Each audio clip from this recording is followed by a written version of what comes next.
Welcome to the Terrible Podcast with your hosts from SteelersDepot.com, where you can find all your latest and greatest Steelers news. It's Dave Bryan and Alex Kozora, always lit, talking Steelers. And now, here's Dave and Alex.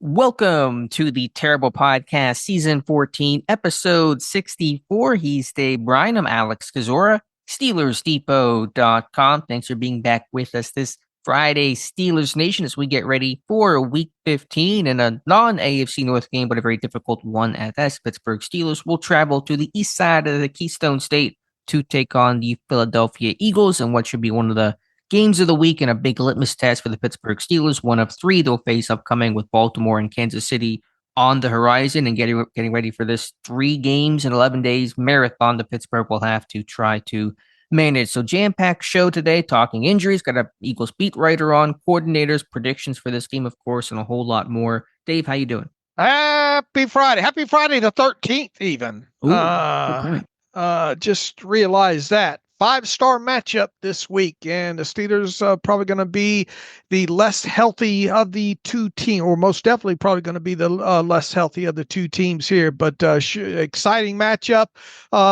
here. This would be the final game against NFC team this season as well too, barring the Steelers making it to the Super Bowl. So excited for this one. We got I think we got a jam-packed show today, right? With the Eagles beat writer here we talked to a little while ago. A lot to go over with. So where would you like to start? Are you superstitious or a little stitious? Where do you come in on this Friday the 13th stuff? Look, I at one point I was probably more superstitious. You make your own way. I don't get into all the mumbo jumbo and stuff like that. But I do pay attention. You know, it is notable because it stuck out that it is Friday the 13th Right. and all like that. But no, I'm not. I used to be the person that had to wear the sit in a certain spot and during a game or thought that kind of stuff mattered, especially when I was little watching the Steelers. I wouldn't move from like the beanbag chair if they scored or so. I'm dating myself there. Those kind of things there. But nah, the older you get, I think the further you get away from that kind of stuff. Yeah, nowadays I think it's just our OCD that kicks in more than superstition. All right, Dave, we've got a great show You're today. exactly right. If you only knew. As you said earlier, have a great guest on. Zack Burman, first-time Eagles guest on the Terrible Podcast, covers the Eagles for allphilly.com. We'll get his perspective on those Philadelphia Eagles in a little bit. But Dave, let's start off with the health of both teams and beginning with the Pittsburgh Steelers. Couple concerning names on the horizon. A week ago, Dave, we're sitting here saying, man, this is a healthy Pittsburgh Steelers team. Less so this week. Wide receiver George Pickens, defensive lineman Larry Ogunjobi, and strong safety DeShon Elliott not practicing on Thursday due to injuries. Of course, Pickens with the hamstring, Elliott with a hamstring himself, and Ogunjobi with a groin injury that did not allow him to finish against the Cleveland Browns on Sunday. So almost certain Pickens will not play, and looking less and less promising for Ogunjobi and Elliott, who have not practiced all week. We'll have to see their Friday statuses. Pickens obviously is a huge loss, but man, Dave, we were talking about this pre-show. Losing DeShon Elliott for this game, if he does not play against that Eagles #1 rushing attack against Saquon Barkley, would be almost as big a loss. Yeah, you're exactly right. And it is something to watch for Friday afternoon when this injury report comes out. And look, this team's still got 3 games to go, all within the AFC, 2 against obviously AFC North teams in Baltimore and Cincy, and another one on a short week against Kansas City there. If you had your druthers, and if you're going to be careful here and lean on the side of caution here, you probably would decide to hold DeShon Elliott out of this one, especially if you're worried about him not being 100%, which it sounds like he won't be if he were to suit up here. And we just talked the other day about what a great season DeShon Elliott's having, man, especially down low against the run and in the box, and even good out in some coverage situations as well too. And Larry Ogunjobi, obviously not a not having a super great season, but he's carried his water at times. So it'd be interesting to see, obviously, what happens with Montravius Adams if they get him activated on Saturday. And yeah, just the wrong time and the wrong opponent to have, guys in Pickens and Elliott and Ogunjobi banged up for. So we'll see how this plays out the rest of the week here. I think the rest of the injury report this week has been a lot of resting players, and that's not surprising given the upcoming 3 games in 11 days and all like that. Mm-hmm. But I think you hit on it. The 3 that we're watching today, and I think it's a given that Pickens is not going to play in this game. We'll see what happens with Elliott and Ogunjobi, and then we'll wait and see. I think you brought up the fact that Mike could see an elevation on Saturday, and go from there.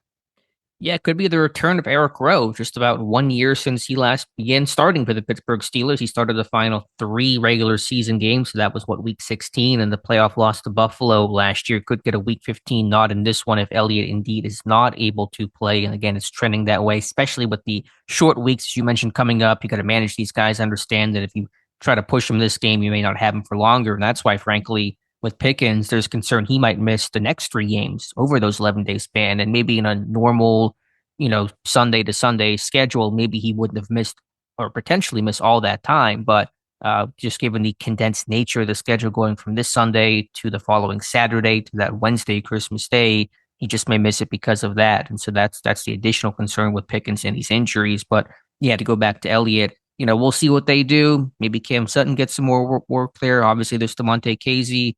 But if Elliott cannot go, I would expect Rowe, who's been on the practice squad for a couple weeks now, to get elevated, potentially start. He did play well last year for Pittsburgh. I want to give him credit, but obviously it would be still a big downgrade to go from Elliott to anybody else. Boy, what a difference a week makes, right? We this same time last week, we were expecting Pickens to play, and now the talk is that he might miss the next 3 games on top of it here. So definitely probably not going to have him for this one, and yeah, we'll see what the Friday injury report says, and then if it says what we think it's going to say, all eyes will be on Saturday. There's going to probably be a move or two. The one notable injury situation in a positive direction is Montravius Adams continues to practice full with a knee injury that he's recovering from, and he's still on injured reserve. I would expect him to probably come back this week. And again, we'll have this discussion and intrigue about what corresponding roster move would occur if Adams is indeed activated off of injured reserve, and then the inactives as well. I was thinking about this more, Dave, and again, I defer to you. You'll have the weekend post about your inactive predictions, but I really think you cut an offensive lineman, a Max Sharping, and what you could even theoretically do, it's kind of a little complicated and maybe unnecessary, but let's say you cut Max Sharping and then you go ahead and elevate him for the game on Sunday, elevate him by Saturday. And that way he's not counting against your 53, but you do have him as an emergency option if somebody, were to go down on pregame warmups, and if everyone is healthy, then just make him inactive. So I think you might try to get creative with how you approach the 53 and the active roster part of it. Well, if you waived him though on, you'd have to do it. You'd have to do it before Saturday. You have to do it. You have to do it today. Today, yeah. Right. So yeah, you would. That's an interesting twist there. And but even if not, then if you just cut them, then okay, you just roll the dice that nobody turns an ankle in warmups, which knock on wood, you'll probably be able to handle that for a game. Right. But I mean, even looking at the inactives alone, and if you elevated, let's say it went the path that you went, you waived Sharping today, got him back to the practice squad Saturday, and then it would have to be an elevate. I'm trying to think the last time something like that has happened, but anyway, you would still, and then let's say you elevated Eric Rowe as well, and if there was no player sent to IR in this, you would have to have 7 total inactives still, right?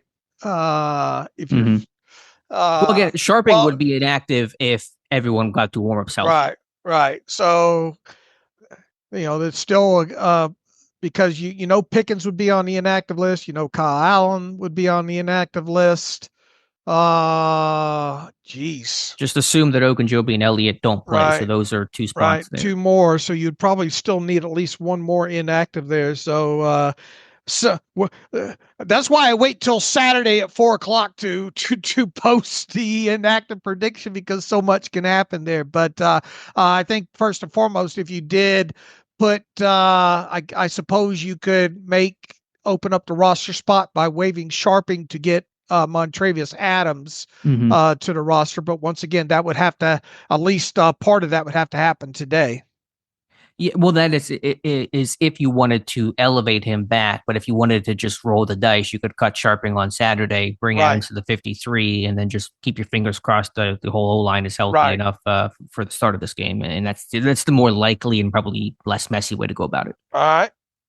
We'll see though, and it should be interesting for sure. All right, Dave, from the Eagles side, again, we'll get Zach's insight on the injury and health of the team, but the Eagles seem pretty good overall. No major injuries to worry about there. Yeah, they. I think a couple of backup. Zach will run down the list of a couple of players to watch maybe on Friday, but I think everybody on their 53-man roster practiced fully, wasn't it yesterday? I'm not sure Or Sidney Brown's practicing. status, but where he was at. But yeah, overall there are no major contributors. They won't have Dallas Goedert. He's on IR. That happened before I think the Panthers game, the last game the Eagles played. So that is a notable loss. But in terms of new injuries, nothing real significant to report. All right. Where to pass the health of both these teams here? Let's talk coordinator corner, as we always do. Arthur Smith, Teryl Austin speaking with the media on Thursday. Don't know if there's anything earth-shattering that either said, starting with Arthur Smith. He talked about his favorite moment from that game was the final offensive play before the kneel downs that Pittsburgh ran that tossed to Najee Harris to convert it on third down, the crackback by Van Jefferson. Najee Harris not looking for the touchdown, just going down there and letting Pittsburgh kneel things out. Really gave a lot of love to some of those unsung blocking receivers, and Ben Skoranek called him a dirtbag in the most lovingly way possible. And Arthur Smith's background is somebody who loves guys that go that extra mile, and he talks about RBIs in terms of throwing blocks and opening things up for other guys. Van Jefferson again doing those things as well, and Darnell Washington, Smith called the most dominant inline wide tight end that for his money. So a lot of love to the guys doing the grunt work out there. Yeah, and we've talked a lot about Ben Skoranek, and man, this is a guy that feels like they got to get him back after the season in some form or fashion. I think he has too. And look, he missed a lot of time, early in the season, right, on IR, and I think he still sits at 4 total special teams tackles at this point. I think he's got 2 solo and 2 assists. So this is a guy, along with James Pierre, who's I think has something like 7 or 8 total tackles. Obviously, Killebrew. So, and then we've seen Skoranek play, in a few of these games, up into teens and sometimes a little bit more than that as far as total snaps going. And with George Pickens likely out this week, probably going to get a large amount of snaps once again here. Arthur Smith was asked about, the spreading of the football around and, kind of the game plan, what they're going to have to do with not having George Pickens, and they just going to have. I think the big takeaway here, and not surprising from both Arthur Smith and the players, is people got to step up, right?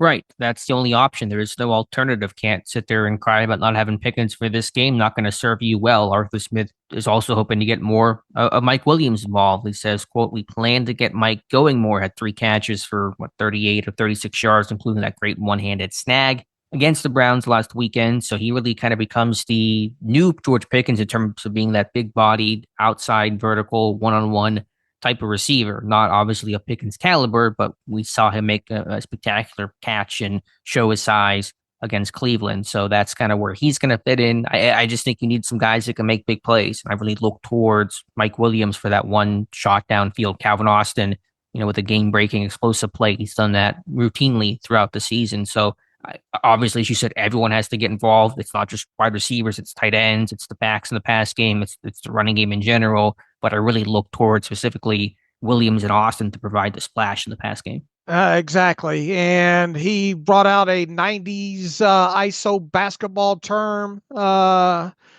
Maybe you can speak on that. You're more of a basketball fan than I am, but all that means is just spreading the ball around, right? Well, I think you could speak better to it because you were alive in the 90s, the entire decade, and was watching basketball. I wasn't taking in a whole lot of the Jordan Bulls when I was like 4 years old. But yeah, essentially saying that it's not just, chuck it up for just one guy or just run it through one person. And obviously, without Pickens, especially, the ball has to get spread around. So it's really going to be more.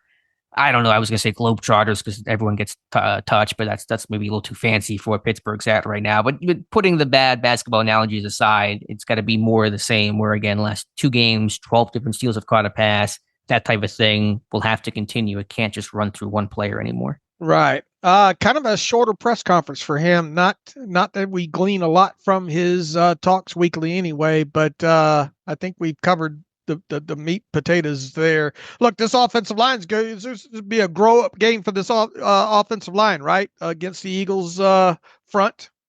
Yeah, it's a young group going into a hostile environment against a really good front overall and a really good interior. Guys like Jalen Carter and even some of the edge guys may not be uber productive, but there's talent there in Nolan Smith and Josh Sweat. Those are pedigree type of guys. A lot of Georgia guys on the field in this one for sure, with Nolan Smith for the Eagles and Carter as well, and Broderick Jones and Darnell Washington. One other interesting comment that Smith made, and maybe we won't spend a whole lot of time on it, but I thought it was just notable because it's the story right now. Was asked about Bill Belichick getting hired officially by North Carolina to become the Tar Heels' next head coach. Of course, Arthur Smith was initially looked at and had a conversation with North Carolina, his alma mater, which he ended up turning down, pursuing that opportunity any further. But Smith fully endorsed Belichick becoming the head coach. He says, quote, "I think it's awesome. It's great even for the whole game of football. You're talking about somebody that's won more than any coach in the history of the game," and just goes on and says he's fired up about the hire. Mike Tomlin on the Pat McAfee show, he was on there on Thursday, also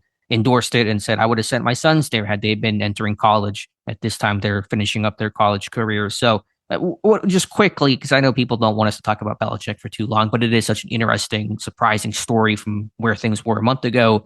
Do you think Belichick will succeed in North Carolina? I think name recognition alone, that's especially in today's landscape of the portal and NIL. And I think I saw something, I don't know how exact it was, that they're raising like their NLI money from like, what was it, 4 million to 10 million, but 20, I think it's 20 million. 20. Okay. All Bill Belichick. It will be interesting to see Belichick try to relate to these younger guys, but I would imagine he put all them Super Bowl rings on and get on a Zoom call and flash those, or go into a kid's den with the parents and flash those. It's not going to be hard to recruit big name guys for the fact that he can say, look, I know what it takes to get to the NFL level. So I would imagine that just from a recruiting aspect, Bill Belichick's name recognition, and by the time he gets this staff, I think Freddie Kitchens is going to stay on staff there as maybe OC or something like that. So yeah, I mean, do I think he'll be successful?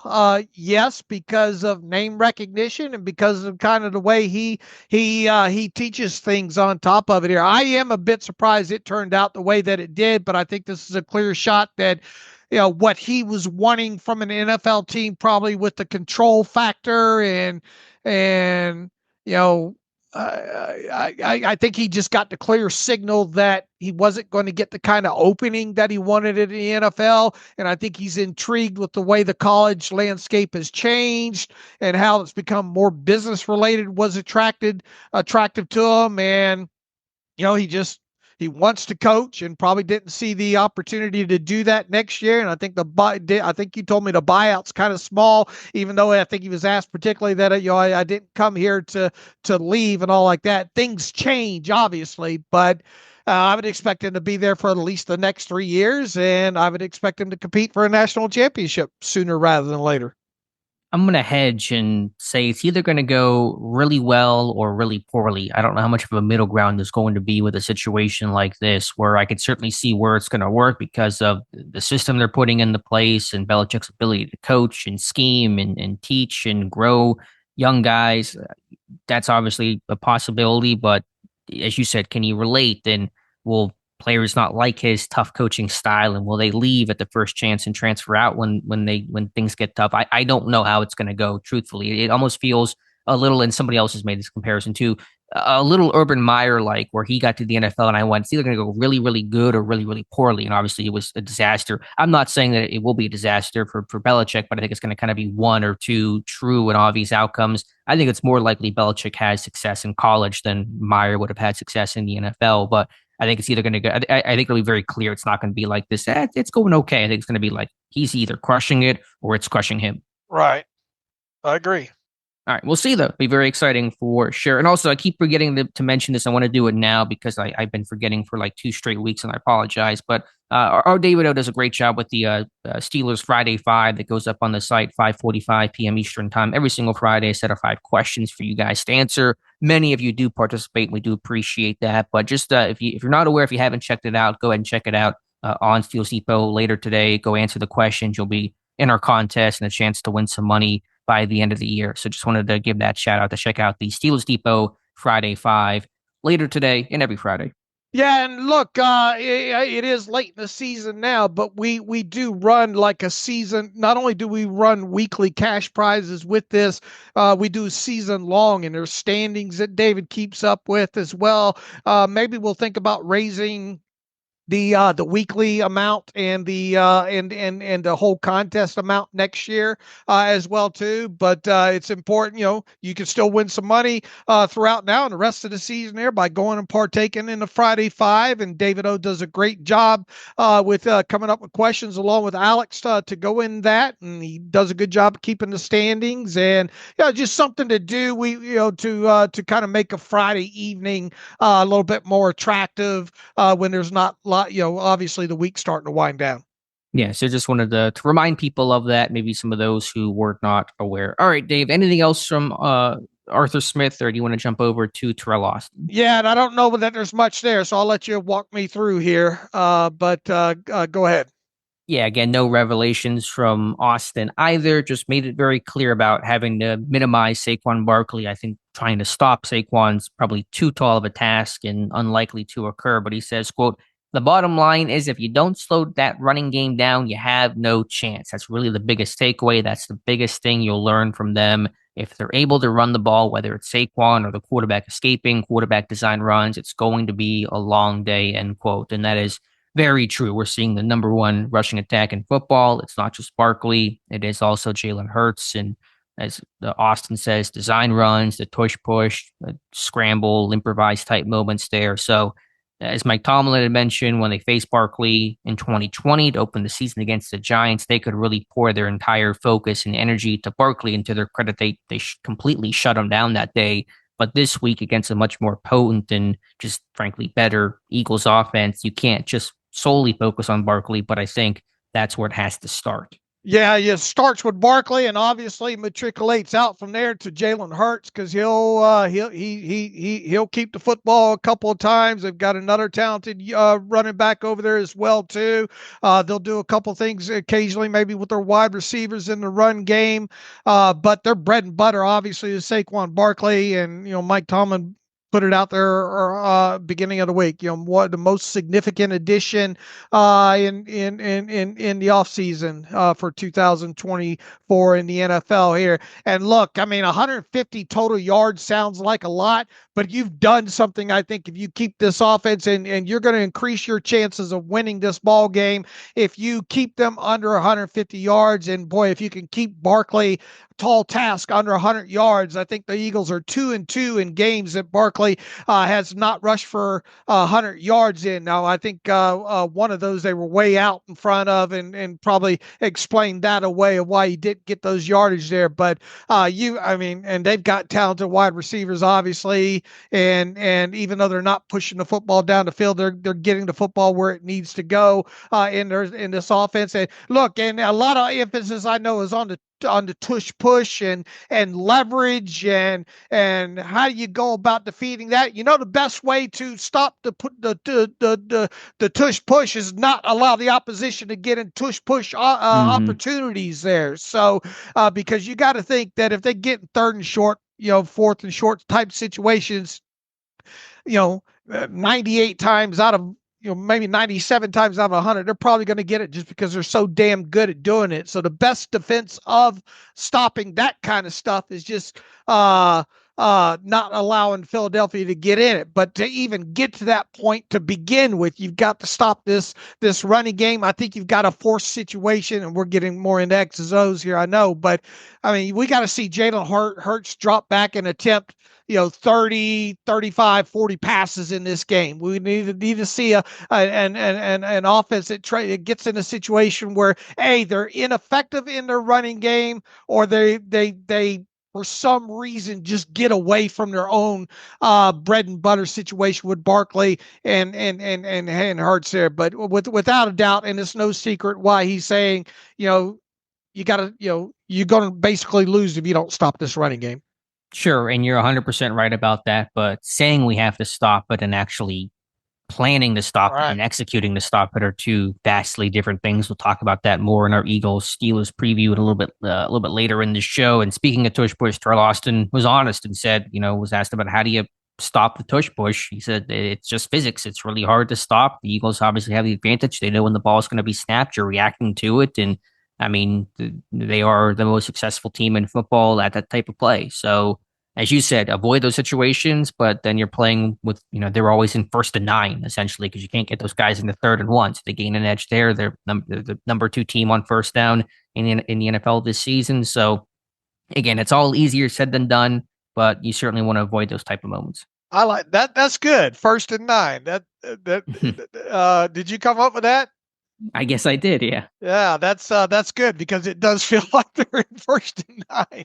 Right. Yeah, because if it's 3rd and 1, just might as well move the sticks right then and there. So, all right. Anything else from Teryl Austin? Yeah, that wasn't a whole lot. It was very Eagle centric, and we'll save some of that for later in the show. He talked about it. Was asked if Joey Porter's going to be covering a big guy like AJ Brown this game. Was asked if AJ Brown's kind of their version of T Higgins, Shaq, if you will. And we had that conversation about the whole hack of Shaq thing and being physical and without giving away too much strategy. He asked about Porter on AJ Brown. He says, we'll just say that we're going to do our best to try to limit both of these guys. However we do it as far as traveling, same old. So this is probably going to be situationally based. They obviously have talented wide receivers over there, and I don't think we're going to see 100% of Joey Porter on AJ Brown, but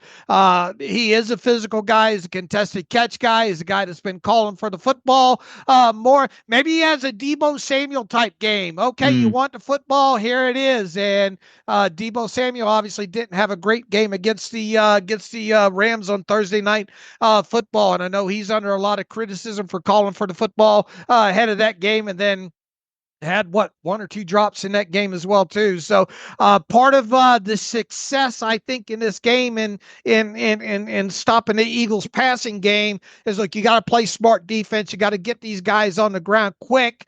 We'll see if this is a game that they try to push the football down the field more, but AJ Brown is obviously the squeaky wheel that we would expect to try to get the grease, and he's going to get his targets. He's going to get his catches. You just got to try to limit the damage and get him down on the ground. Porter obviously playing a lot more physical, a guy that's been able to do that. So it will be interesting to see from a coverage standpoint, especially, man, you think that you're going to have to play a lot of single high in this, because you're going to need everybody in the box for the most part to stop that running game, or at least attempt to try to stop this running game. So you just got to limit the big plays that their eligibles make, with AJ Brown being one of them.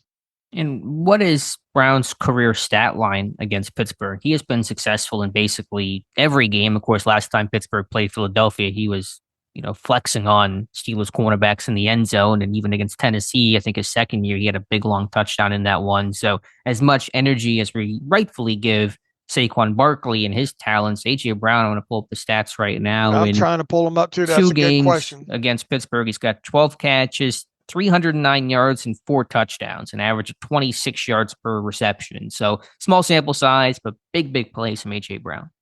Yeah, it feels like they faced him a lot more than just twice. I guess he didn't play in one of those games when he was with Tennessee in 2021. So, yeah, you're right. 12 catches, 18 targets, 4 touchdowns, 3 of those coming in the last meeting. Keep this guy out of the end zone and keep him away from 100 yards, and you'll definitely help your chances. It all looks good on the whiteboard until you got to go out there on the field and actually do it, and that's where things get a whole lot tougher. All right, Dave. Any other final thoughts here? I should say, from the coordinators. No, sir. All right, Dave, let's get to our guest of the week, and that is a first timer we're very happy to have on the show. That is Zack Burman, who covers the Eagles for Philly, allphilly.com. You can follow him on Twitter at ZBurm. You can check out, he's an author of many Eagles books, and the latest being The Franchise, the Philadelphia Eagles, a curated history of the Eagles, just dropped earlier this year in September. You can find it on Amazon. Let's take a pause and come back with Zack. Okay, welcome back to the Terrible Podcast. It is Friday. It is week 15. It is Pittsburgh Steelers traveling to Philadelphia to take on the Philadelphia Eagles. And with that, we have a beat writer who covers the opposition with us as usual on a Friday to help us preview the game. This time we have a first timer on the Terrible Podcast. We're talking to Zack Burman. Zack, longtime beat writers, previously worked for The Athletic, the Philly Inquirer, Star Ledger, Washington Post, I believe. He now works at allphilly.com, and you can read all of his work there by going to allphilly.com. That's ALLPHLY.com. You can follow Zack on Twitter/X, real short handle here, at ZBurm, BERM. So with that introduction out of the way, Zack, welcome to the Terrible Podcast with Dave and Alex. Happy Friday. Hey, great to be on. Thanks for having me. Certainly.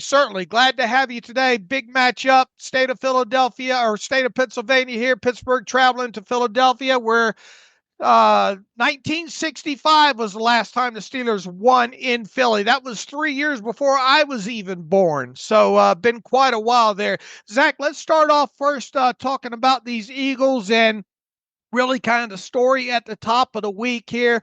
The whole Brandon Graham, Jalen Hurts, A.J. Brown. It seems like this has cooled down a little bit as the week has gone on. How much fire was there with this smoke? Is this been overblown? You've been in there. You know more than anybody at this point covering this team. What is the state of this locker room right now? Yeah. Sorry, the audio is going in and out on my end here. So as far as the dynamics there, the soap opera part of it, the drama, perhaps that's overblown. I think what's not overblown is the fact that the Eagles need to be better as a passing offense. And frankly, that's been clear during these recent weeks, and it was particularly evident last week against the Panthers. Now, they're on a 9-game winning streak, so you might say, you're complaining in paradise when it's a 9-game winning streak, but the Eagles had fewer than 100 net yards passing last week. They had their fewest yards per attempt of the season.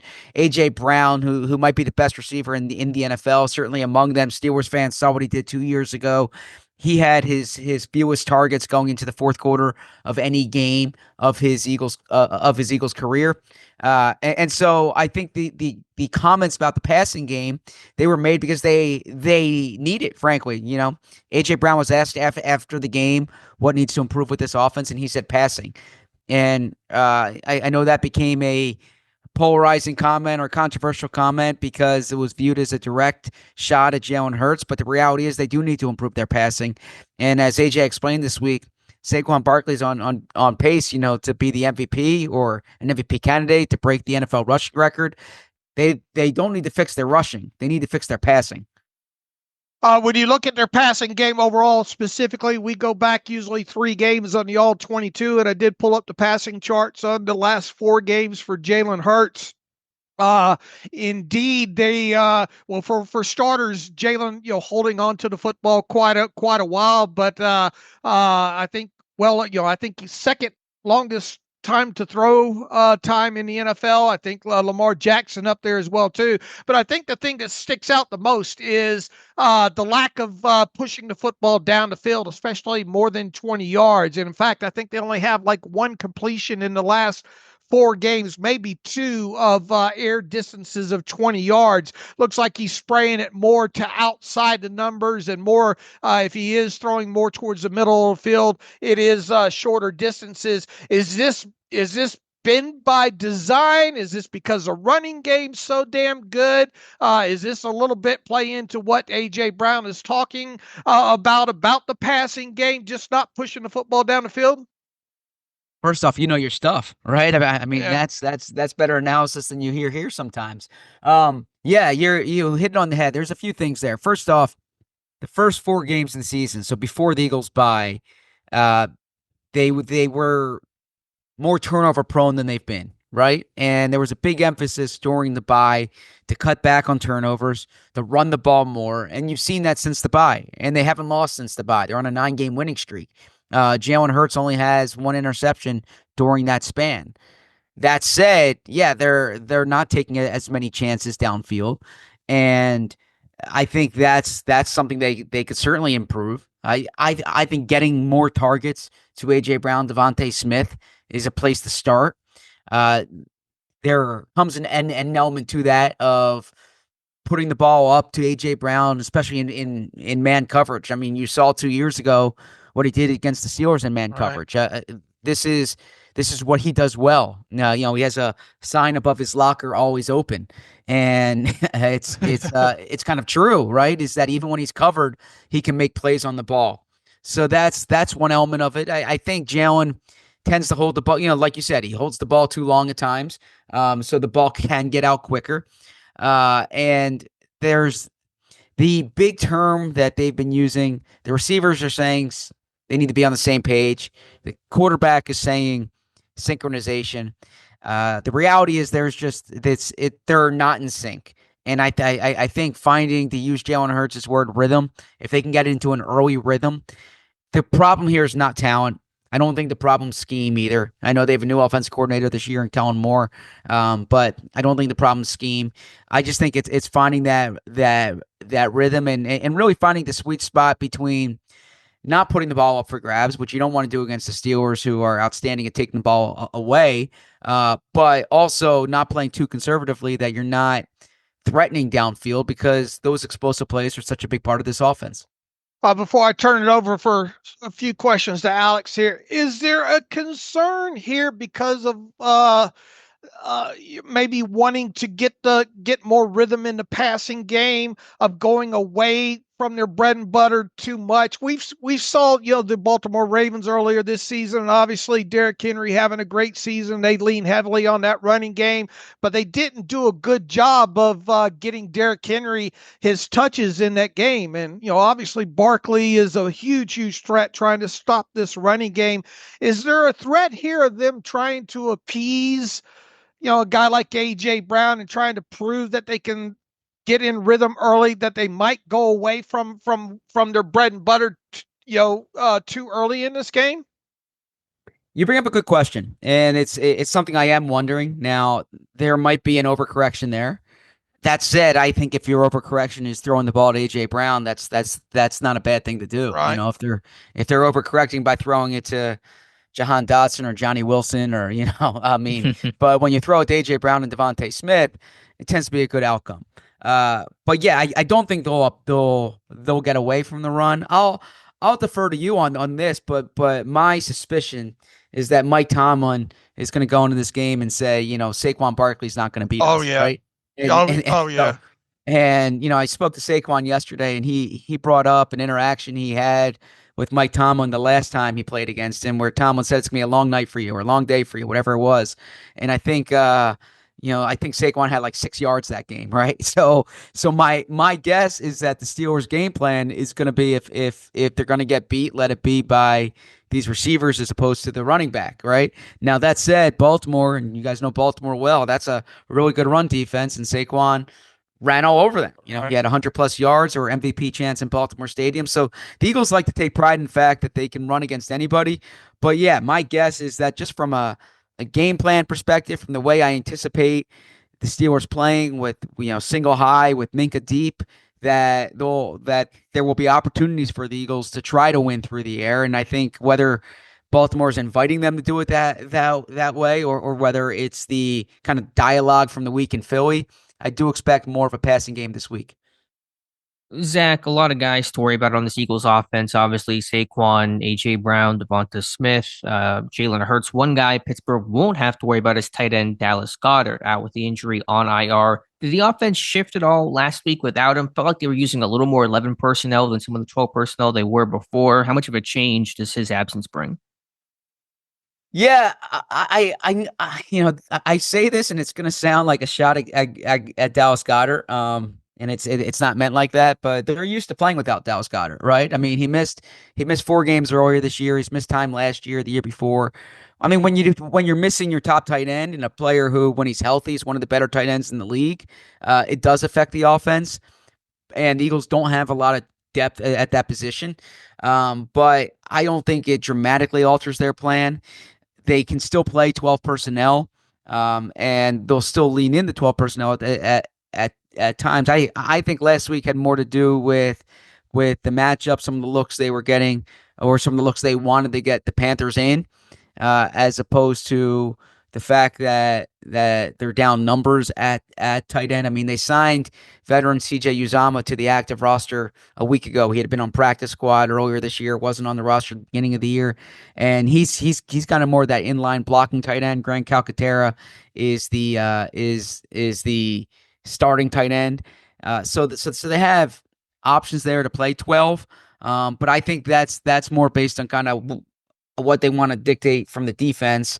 If they want the defense to be heavier, if they want a nickel on the field, things of that nature, then it has to do with Dallas being out. One guy that's really intrigued me this year is Mekhi Becton. Didn't work out with the Jets at left tackle, has reinvented himself as a guard with New York. Was that just a better fit in Philly? Is that just Jeff Stoutland working his magic? What has made things click with Becton? Yeah, I would say a little bit of both. Now, when you're playing that, I mean, I would say Jeff Stoutland, I've seen him do this before. And look, I mean, my frame of reference is covering Philly for 13 years. So there might be better offensive line coaches out there, but I've seen him literally turn Jordan Mailata from a guy who has never played football before to an all-pro, or a all-pro caliber player. I've seen him build Lane Johnson up into a potential Hall of Famer. Jason Kelce had 5-6 all-pro years under Jeff Stoutland. So yeah, Jeff Stoutland is terrific at this, and he's really helped develop Mekhi Becton. Mekhi Becton deserves credit for the way he's taken to it. I think playing next to Lane Johnson helps. Playing in this offense helps. But I've heard Jeff Stoutland use the term critical factors so many times over the years, and Mekhi has those critical factors. I mean, the length that he has at guard, if he can get his arms on you, there's just he's so big and he's so long, and the Eagles, frankly, it goes against some of what other teams do. I'm actually curious to see if it's something Andy Weidel does in Pittsburgh, but the way Jeff Stoutland likes his guards is he likes taller, longer guards, which you don't tend to see around the NFL. His prototype has always been Brandon Brooks at that position. And Brandon Brooks was, converted tackle too, 6'5", 6'6", 340 pounds. That's the kind of guard that Jeff Stoutland likes. And Mekhi Becton, even though, 6'7", 6'8", it's rare to see guards that size. I'm not surprised Jeff Stoutland's done it. When you look at this Eagles offensive line and specifically the running game, one thing that sticks out on tape, man, especially when they go forward, is just the push that they get. And as you stated, Mike Tomlin's going to do everything that he can to try to limit the running game. It's easier said than done. What the teams, and there hadn't been many of them. I think only 4 times this year Saquon has had under 100 yards, and I think the Eagles were still 2-2 in those 2 games. What's the best way to stop this running game, and specifically Barkley? Yeah, I hope Saquon has a cold or something, right? Because bring a lead pipe out there, maybe. Yeah. I mean, teams haven't really had a lot of success against him. He has 9 100-yard rushing games this season. That's 2 more than any player in the NFL. I mean, Baltimore had some success. I covered Jim Schwartz when he was here. I'm sorry, not Baltimore. Cleveland had some success. I covered Jim Schwartz when he was here. Schwartz always kind of, sells out against the run, and so, or focuses on stopping the run first. So yeah, I mean, I don't know if there's really a recipe for it. And I think the Eagles have kind of grown with Saquon too over the past few weeks. In the past, a lot of it's kind of been the RPO game and the +1 in the running game that Jalen Hurts gives you. And when I say in the past, I mean, a few years ago with Miles Sanders, last year with DeAndre Swift. But Saquon can do everything. He can run out of every package. He can run from the gun. He can run from under center. And so, he can play the RPO game. There's so many different elements to him. So, yeah, I mean, I would say if I knew how to stop Saquon this year, my guess is instead of talking to you, Mike Tomlin would have me on staff, because I don't have a good answer for it. I've seen teams try. I mean, Baltimore, I watched the tape going into that Baltimore game. I didn't think Saquon would be able to run the way he did, and he ran the way he did. So my guess is I'm curious to see what Pittsburgh does, and obviously they have the size on the line, and Hayward's playing at such a high level right now, even in what year 14 for him. Is that right? So yeah, so I'm curious to see what Pittsburgh does, but I don't have a good answer to that question. Yeah, and all the eyes are obviously on George Pickens not playing for the Steelers this week, but the Steelers might not have safety DeShon Elliott either, and that would be a huge loss when it comes to trying to stop this run. Flipping over to the defensive side of football, man, you look at this unit top to bottom. A lot of talented guys, just a violent. I think the best way to describe this when you look at them on tape, specifically the last 3 games, just a violent unit. Up front, Jalen Carter, Jordan Davis, Milton Williams is a guy that we looked at quite a bit, thinking the Steelers might have interest in him. They do a lot of interesting things with Zack Burman. They'll put 5-6 guys on the line. He's very versatile. No 1 and 2 gap with and letting Kobe Dean kind of just run and chase sometimes if he needs to. I guess where I'm going with this is, how is this? What has made this defense so good to collect? I mean, obviously they got one of the best secondaries, and Cooper DeJean didn't start the year fully healthy, but he is now. Quinyon Mitchell's a guy that we looked at out of Toledo. Obviously, if there's a weakness to this defense, where would it be? Yeah, so first off, to answer the question, the first part of the question is Vic Fangio has been critical here. And I've always kind of leaned more toward players than coaches and schemes, but I've seen the difference in having Fangio, and his game plans have been top notch, and the way he's getting this group to play together. So honestly, I think a lot of the success of this defense starts with Vic Fangio. Now, as far as where the weakness is, I would say that their edge rush production is probably not what it's been in the past. When Pittsburgh last saw the Eagles, for instance, you saw Hassan Reddick playing at the top of his game, right? And the Eagles, I mean, Josh Sweat's having a good year. Nolan Smith's bouncing up, and he's having production in year 2 here. But they really don't have the type of talent on the edge that they've had in some past years. They lost Brandon Graham for the season. Bryce Huff's on IR, so that's where I would say they're a little weaker. They've been banged up at second at safety, although Reed Blankenship should be back this year. But really, they're just a real solid unit. And you mentioned the secondary. Quinyon Mitchell, the first-round pick, has been outstanding, and he's been a huge part of their success. And then you mentioned Zack Burman. The Eagles typically don't get good linebacker play. It's not a position that they invest in, and it's like every 2-3 years. They get good linebacker play, and then there's a lull in between. And this year's one of those years where they're getting good linebacker play. And Zack Burman's been a revelation for them, and Kobe Dean's playing well in year 3 here. So all 3 levels they have talent. I mean, I should mention Jalen Carter. The numbers don't jump off the page, but you watch the tape, and he's violent. Yeah, you'll see it this weekend. He's the best player on the defense. And I'm curious to see. I imagine he'll get doubled quite a bit, but that matchup against Mason McCormick is one that I think favors the Eagles. Yeah, Zach, I was going to ask you about Jalen Carter in his second year. How has his game developed? Also, just remarkable the volume of snaps he's out there for. 83% of the snaps he's on there. Is there ever a concern about managing his reps and making sure he's good throughout a game, throughout the end of a season? And again, what has been that second year jump? Yeah, so you bring up a great question about the snaps because it's something I've kind of focused on here, and Jalen's really worked hard at conditioning this offseason. That was the big point of emphasis. The Eagles have liked to rotate their linemen in the past. That's not something Vic Fangio has done as frequently.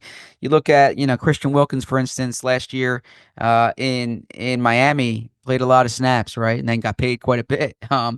So that's the way Vic Fangio likes to use him.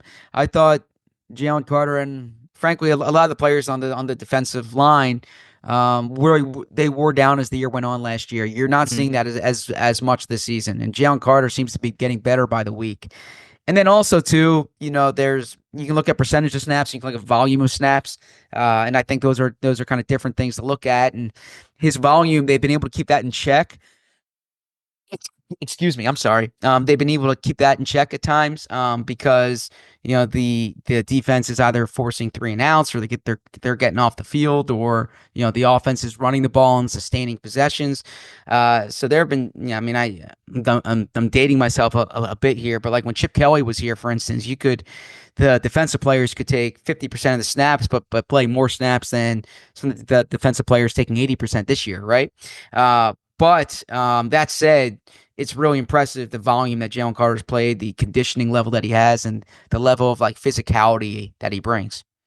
My last question for you, then I'll let Dave finish things. I kind of touched on this when we first started talking. Why is there this twinge of disappointment, it seems like, with the fan base, maybe with the media too, about this 11-2 Eagles team? Almost seems to be like they were wishing this team was doing more. They don't seem to get the love that they should. Is that just because high expectations? Is that because the team has shown some cracks? Why is there almost this disappointment feeling to be 11-2? Yeah, you bring up a great point, because I think sometimes, like in Philly, and it's a great place to play. It's a great place to cover sports. I'm going to rather do it anywhere else, but sometimes you get so tunnel vision on what happens in Philly that I like to say, there's probably like 28 teams in the NFL that will kill for the Eagles' problems right now. Right. That you're on a 9-game winning streak, but you're not passing for enough yards. I think there's a few things here. First off, if I'm being honest with you, the way last year ended, I think created a dose of skepticism in some fans' minds. I mean, think about it this way: the Eagles were 10-1 last year, right? Mm-hmm. And then they collapsed down the stretch, and they lost in the first round of the playoffs. There's a segment of the fan base that I think unjustifiably has more skepticism in Nick Sirianni than is deserved. I mean, Nick Sirianni in 4 years here has made the playoffs every year because they've already clinched this year. This is his 3rd double-digit win season. He's been in the Super Bowl, right? But he might be a little more animated on the sideline than some fans like. I think that's wrong, but that's where part of the skepticism comes. The honest part of the question is there are times, I think for the most part, fans have been really happy during this winning streak, during this 9-game winning streak. I think if the mood from last week's game, I don't think that came from the fans. I think that was more driven from the locker room, honestly. The players thought they should have played better. That was pretty clear to me when I was leaving the locker room. And I frankly thought that self-awareness was a good sign.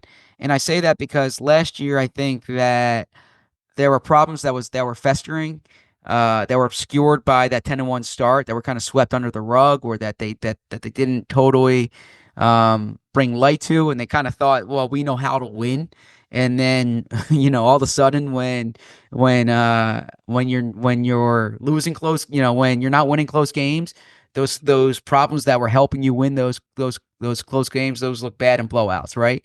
Mm-hmm. So I think the self-awareness is a good thing this year. But yeah, I mean, I think earlier this year there was a little more skepticism. During this 9-game winning streak, I think the fan base has been pretty pleased. Sometimes, there's yeah, on talk radio, there's often things you need to complain about. You're not going to light up the phone line saying how great you are.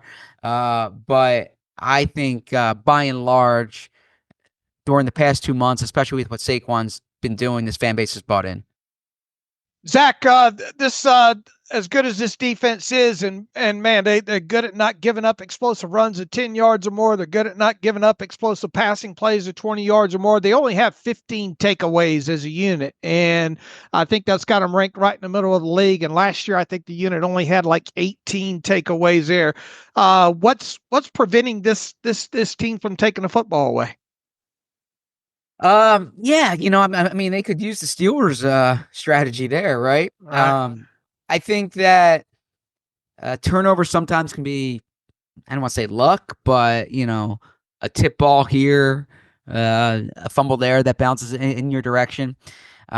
In the case, Quinyon Mitchell's been real sticky in coverage. He hasn't been able to bring down the interception. So that there's an adjustment there from some of the rookies, but no, it's something that they preach. It's something that they want to force. Those turnovers haven't necessarily been there. They would tell you that turnovers come in waves, but they had a little bit of a wave there. They haven't had the ongoing wave, and really, you compare it to what the Steelers are doing. I mean, the Steelers are outstanding at taking the ball away. So whether it's the ball hawk nature of certain players, or they signed C.J. Gardner-Johnson this offseason, the Eagles, they do need to force more turnovers here, but to their credit, they haven't been turning the ball over, right? So you're not really seeing that turnover differential in the red as glaring as it might have been. This looks like a really, really healthy Eagles team heading into this game. Is there anybody particular to maybe even pay attention to for the Friday injury report, or is everybody going to be good to go? Yeah, Sidney Brown's a backup safety for them. He's kind of been dealing with the knee. I would pay attention to that. Britton Covey, he's their top punt returner. He's dealing with a neck. I would pay attention to that, although both were back to practice at a limited basis. I expect Reed Blankenship to be back in the lineup. He needs to formally clear the concussion protocol. But no, I mean, their players who are out are players who are on IR. Bryce Huff, Brandon Graham, Dallas Goedert. Otherwise, this is a team that's the 53-man roster, at least, is pretty healthy going into this game. All right, Zach, this is a portion where we try to get a prediction out of you, a score prediction. Eagles 5.5 point favorites, depending on where you look right now. The Steelers are 0-10 in their last 10 games in Philly. Russell Wilson, however, is 6-0 for his career against Philly and 4-0 against Philly in Philly. So something's got to give here. Steelers probably going to be without George Pickens, might be without DeShon Elliott. I got a feeling which way you're going to go here, but how about a final score for this one? Yeah, so I think that Pickens' absence is a big one. I think the history of Pittsburgh and Philly is less relevant here, right? Right. It's just history, right? Yeah. But I see why it's brought up. It's a storyline. It's an interstate rivalry. I'm so impressed with Mike Tomlin, with the job the Steelers have done this year. I think they like they do every team, they're gonna play them tough. I think they're gonna have a hard time keeping pace with the Eagles. If they can keep this into a low scoring game, like they did against Baltimore, for instance, that obviously plays into Pittsburgh's favor. But I think the Eagles are going to find ways to score. I think the passing game is going to be more effective than it's been. So I'm going the Eagles here winning, but not covering. I am going with the Eagles 21-17. All right, and tell people what they'll find from you these last couple of days and leading up to game day on this game over at allphilly.com. Yeah, so we have a daily show on allphly.com. So if our YouTube channel, PHLY Sports, 5 days a week, we're on at 2:00 every day. My co-host Bo Wolf, Fran Duffy, and myself. And so we'll have a show today, Friday, 2:00. I have ongoing coverage on allphly.com. That's our written coverage. You can follow me on social at ZBurm, like you said, ZBERM on Twitter. And also, if there's any Eagles fans listening to this, or Pittsburgh fans who want to kind of learn about the history of the Eagles, I have a new book that just came out in September. It's called The Franchise, The Curated History of the Birds, and it takes you through the last 25 years of Eagles history behind the scenes. Make a great stocking stuffer for someone that's got a Philly fan in their life or just wants to learn about the history of another organization there. And boy, Fran Duffy does fantastic work. Alex and I are both big fans of his as well too. So, Zack, look, we appreciate you first timer on the Terrible Podcast. These two teams obviously don't play a lot, but down the road, we certainly like to have you back on at some point. So, with that, thanks for being with Dave and Alex on the Terrible Podcast. Absolutely. Look forward to coming back on.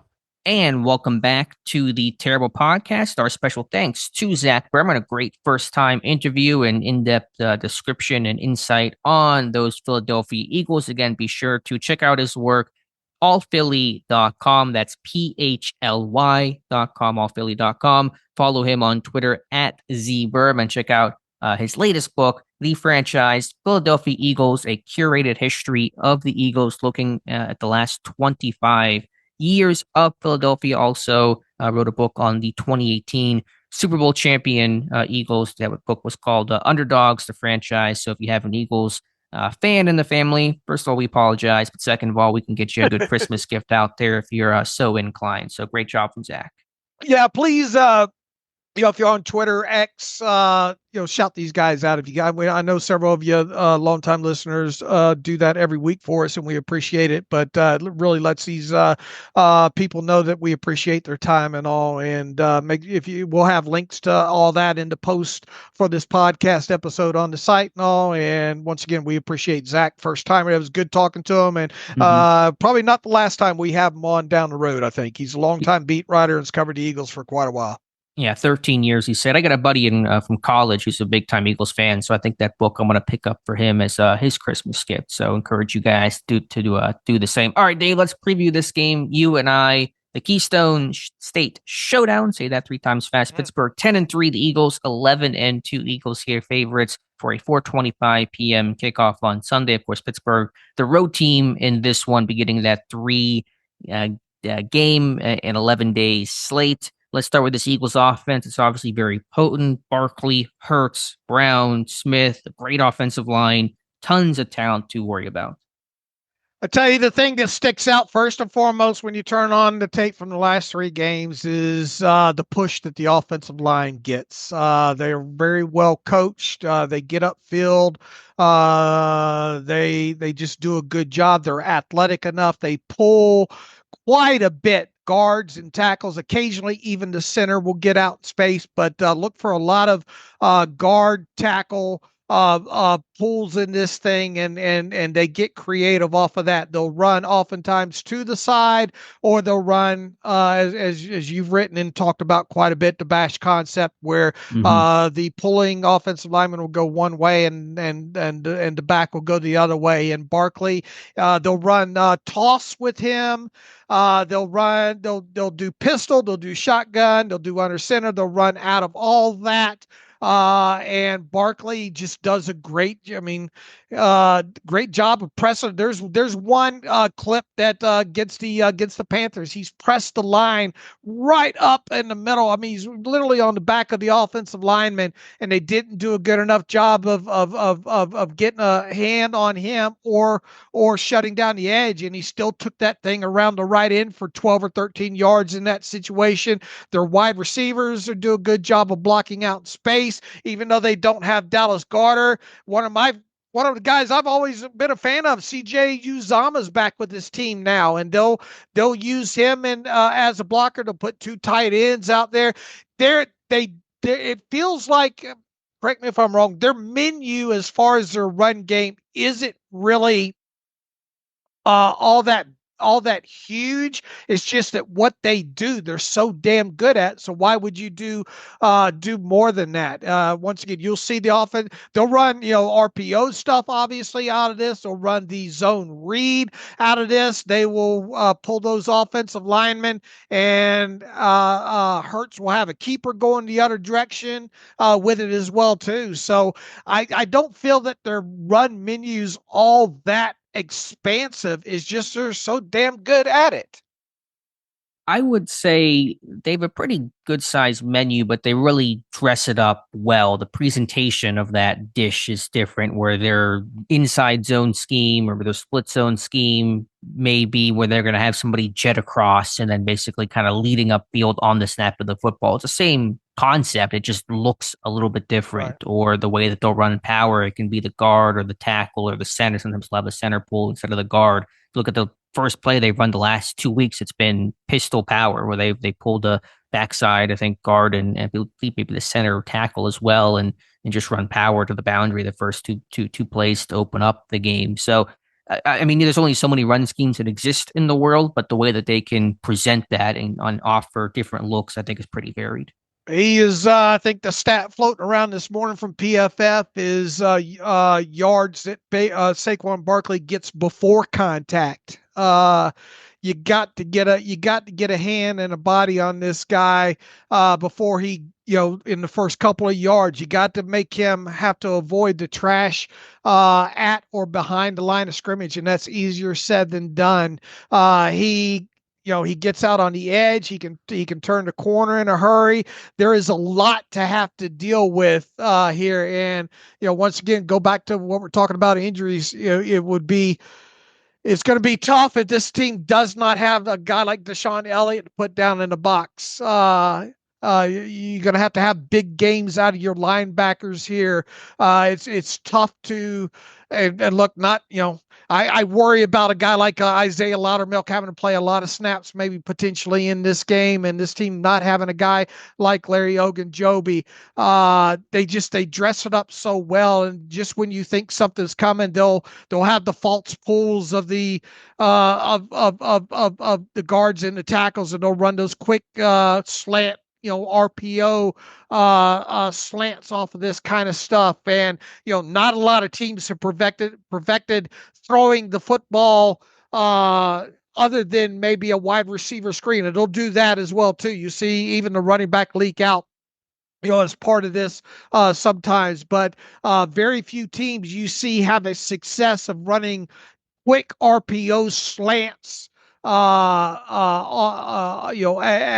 part of that, because of getting offensive linemen downfield and how quick that ball has to come out. Now, in the same breath, Jalen Hurts is a guy that will hold on to the football quite a bit. But you would think if the onus is going to be on getting the football in the hands of guys like A.J. Brown, particular in this game, you'll see a little bit more of these quick slants in the offense. But it all starts with the running game, man. There'll be design keepers where they'll spread you out, motion out, and Jalen Hurts will get a light box and he'll drop back, and then he'll just run forward with it and try to get some yardage that way as well, too. So it's not only Saquon Barkley that you have to worry about, because you have to worry about Jalen Hurts and the zone read and just design keepers overall.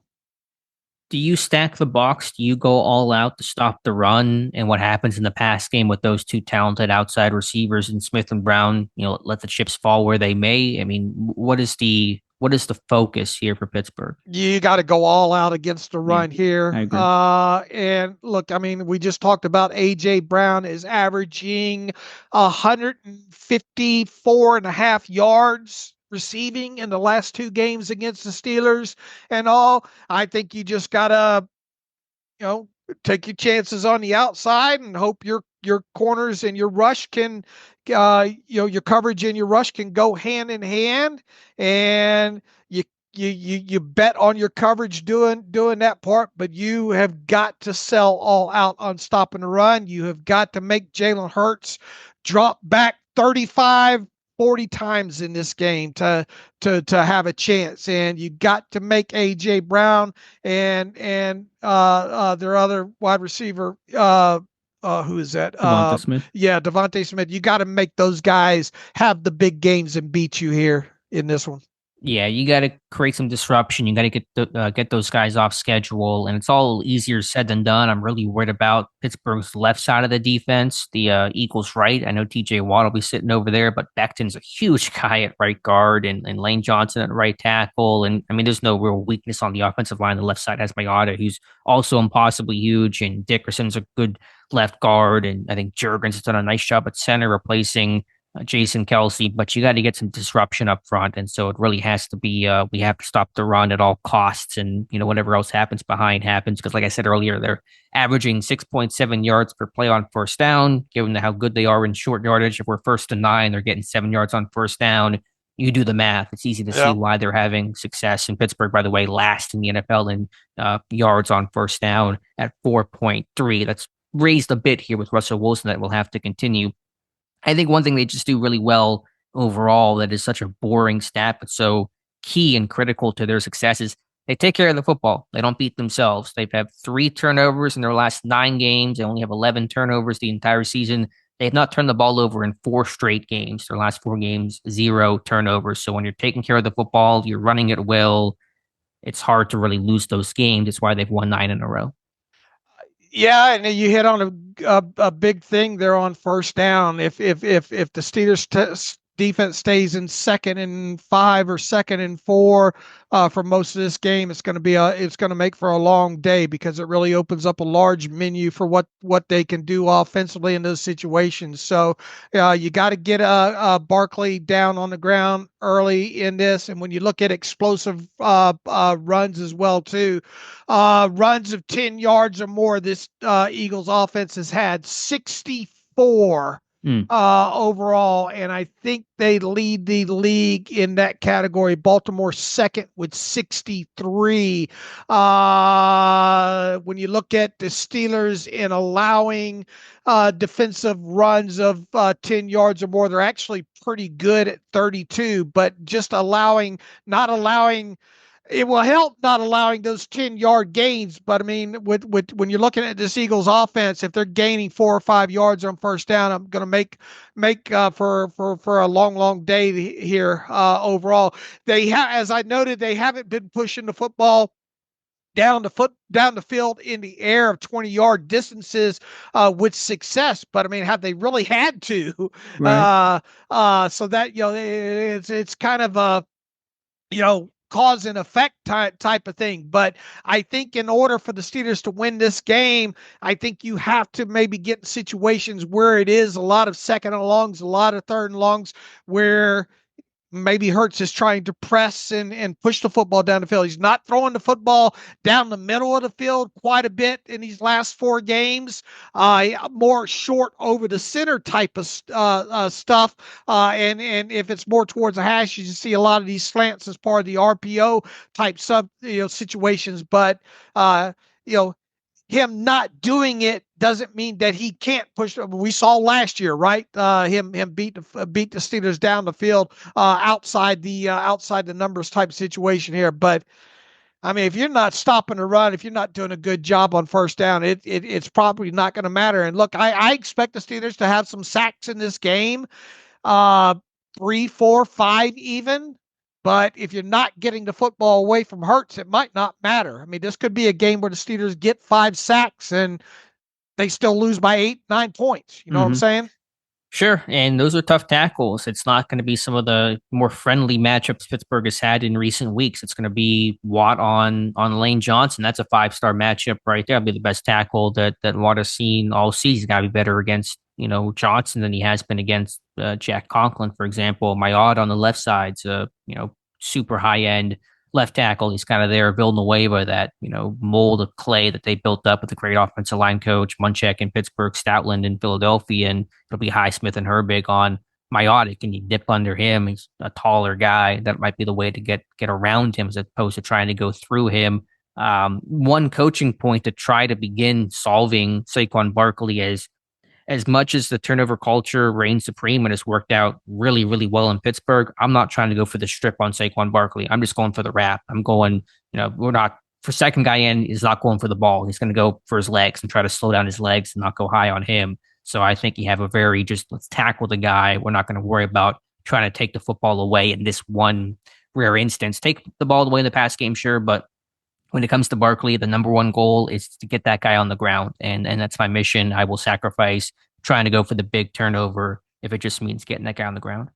When you look at kind of the sacks, at least the most recent ones that Jalen Hurts has had, they've mostly been longer sacks, with him holding the football. And one thing that stuck out to me, he hasn't been stepping up into the pocket. He's usually just a drop back and gets the depth and really doesn't step up into the pocket. He either bails from there or he gets sacked from there as well too. So quick pressures, quick sacks would be something out of the norm, which could potentially help the Steelers in this game and maybe speed up.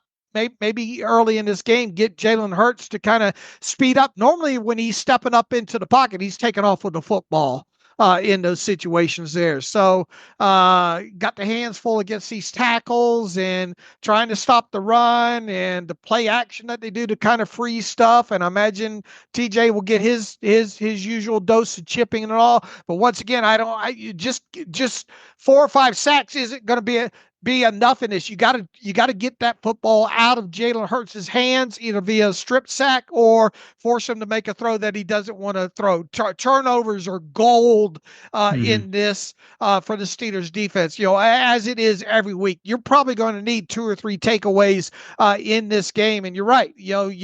I'm more concerned about getting Saquon on the ground quick than I am trying to stand him up and rip or punch the football away, because once again, if you're allowing him to get 4 or 5 yards on a carry, you're going to be in a lot of dangerous second or third and short situations. So when you go for takeaways, it's got to be, as you said, on Hurts, on passes, interceptions. You got to probably pick off Hurts maybe twice in this one, steal possession, shorten field, reduce their time of possession, all that kind of stuff. So agree there. Just a couple other quick stats here related to the run game. Saquon Barkley has 9 100-yard rushing performances this year. Pittsburgh's only allowed 1 this season. That was Tyrone Tracy in week number 8 against the Giants. And so the yin and yang about Pittsburgh's good run defense versus the Eagles' strong rushing attack. Of course, Pittsburgh is without Ogunjobi and especially Elliott. Those things will hurt them. Jalen Hurts has 34 carries, rushing attempts on plays needing 1 yard this year. That's tied for the NFL lead. Entering the week with the Rams, Kyron Williams. I don't know how many Williams had in that game last night. And Hurts has 28 first downs on those 34 carries. Most of those, I assume, were the tush-push variety. So really no chance to solve things there. But again, that just, when they get into those real short yardage, goal to go, 3rd and 1, 4th and 1, that is there.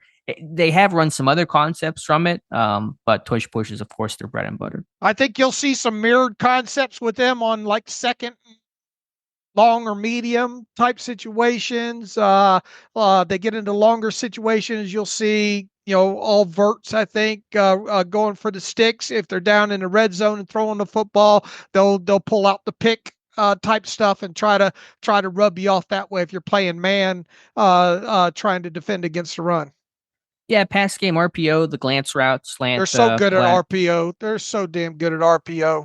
Yeah, and A.J. Brown is their top guy, and get him on a slant on the move. I mean, I'm really worried about them making sure Brown gets the ball this week. As you said earlier, it's a great phrase. The squeaky wheel gets the grease. He had a season-low 4 targets against Carolina in that close game. I'm going to bet they're going to focus on getting A.J. Brown the football early and often on this one. Those glance routes, they love to run those 15-yard in routes, those dig routes to A.J. Brown. And, of course, he's had a ton of success, as we just mentioned earlier, against Pittsburgh. So watch out for that. Watch out for the bubble on those kind of screen plays, number 3, number 4. A lot of in-breakers, a lot of mirrored concepts, as you said, out of 2x2. Those are kind of their tendencies in the pass game. Aren't you kind of hoping, though, they come out maybe because of the Steelers' emphasis on stop? Because once again, the less that Saquon touches the football, to me, the better for the Steelers in this game, assuming that, what I'm getting at is, would you rather them try to heavy dose A.J. Brown and take your chances that way as opposed to them leaning on their running game? I mean, yes, like I said earlier, the number one goal is to sell out and stop the run, and that will come at a cost in the pass game. But it's not like we're thrilled about them throwing the ball to A.J. Brown. It's still going to be a big challenge. And the worry is not about, that they're going to come out and do nothing but throw to A.J. Brown. I don't think that'll be the cases, but if they get that running game going and they're in rhythm, and then they just layer Brown on top of that in terms of just getting involved off a play pass in 2nd and 4 where they have a lot of options, that's where they can obviously start really just wrecking you if they're just working in good rhythm. If they're forcing the ball, that's going to be an issue for them. But my concern is less about that, but just about like the flow of their offense will just run through their stars. They're going to get back to basics, make sure Barkley's getting his, make sure AJ Brown is getting his, and just kind of go back to what has been so successful for them this season. And if they do that, then this will be a long day.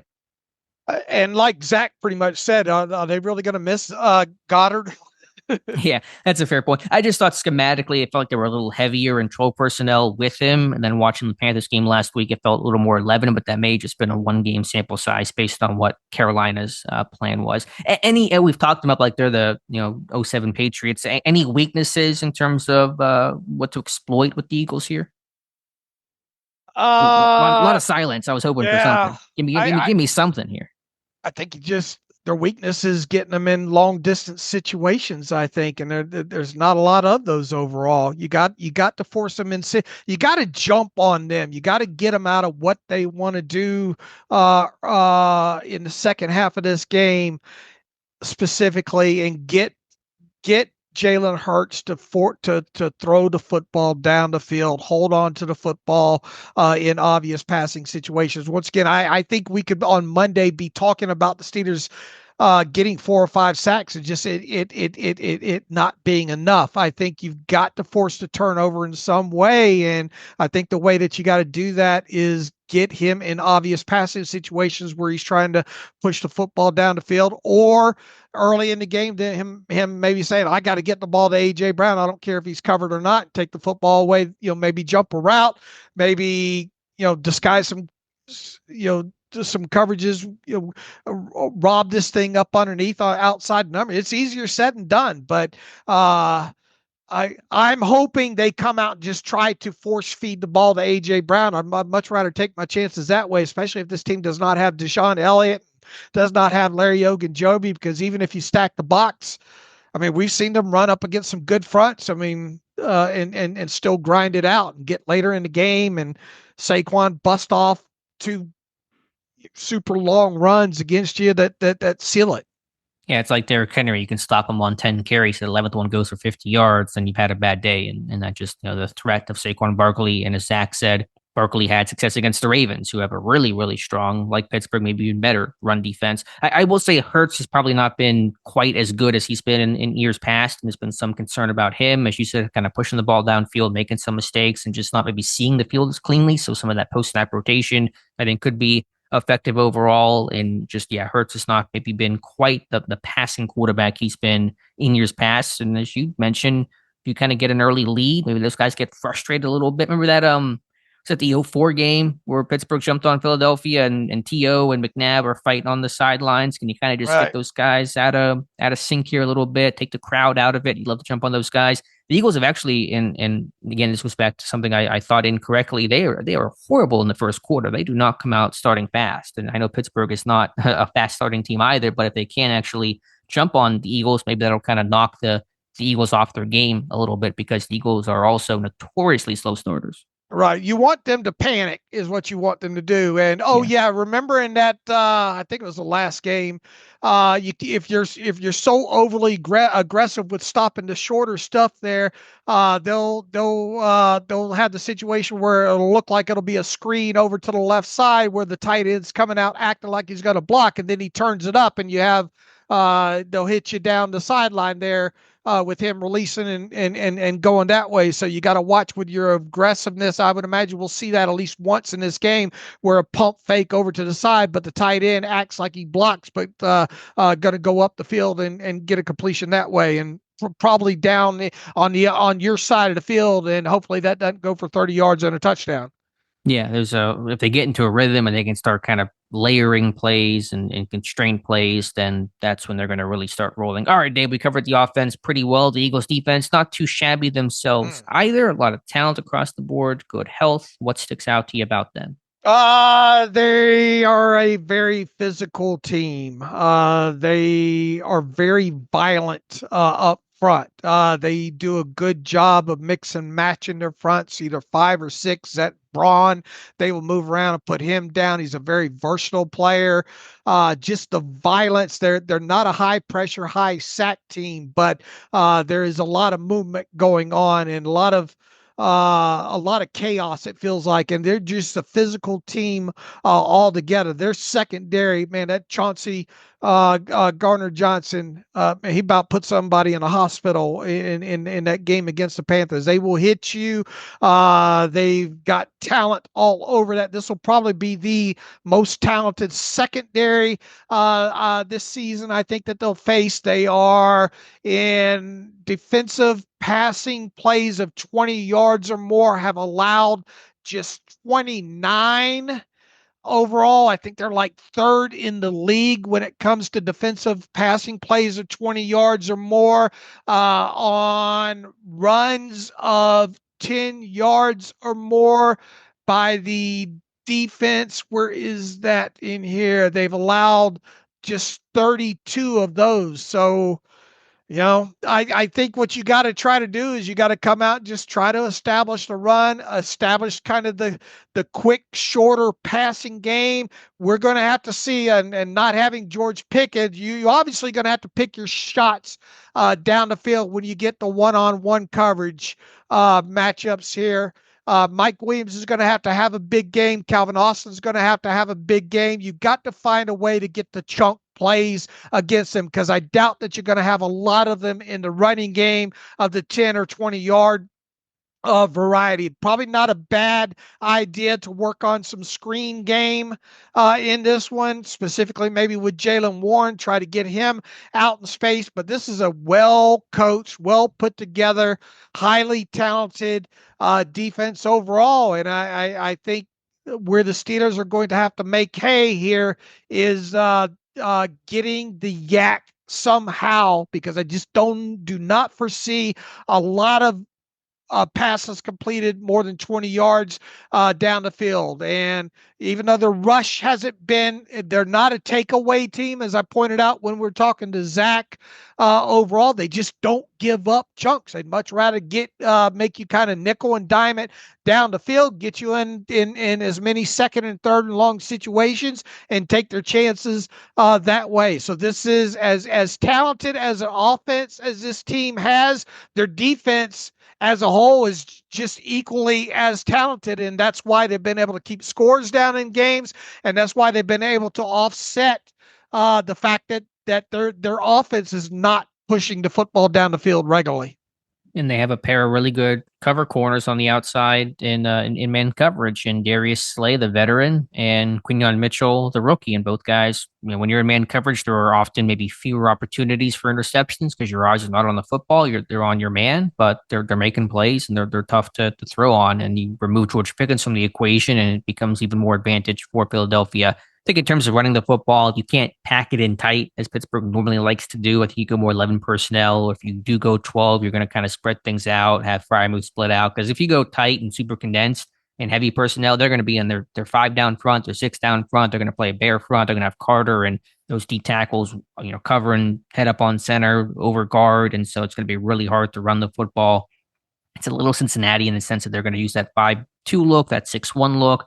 Zach Bond's a versatile guy. He was an edge guy at Wisconsin. He's played off ball, plays edge. And so they kind of like to show him off ball, and then they'll kind of spin him down to play on the line and kick guys inside. So I think if you want to run the ball, and Pittsburgh must, then you have to probably spread things out, be a little less heavy and not in a sardine can as Pittsburgh maybe prefers, because you're not going to really be the more physical team against them.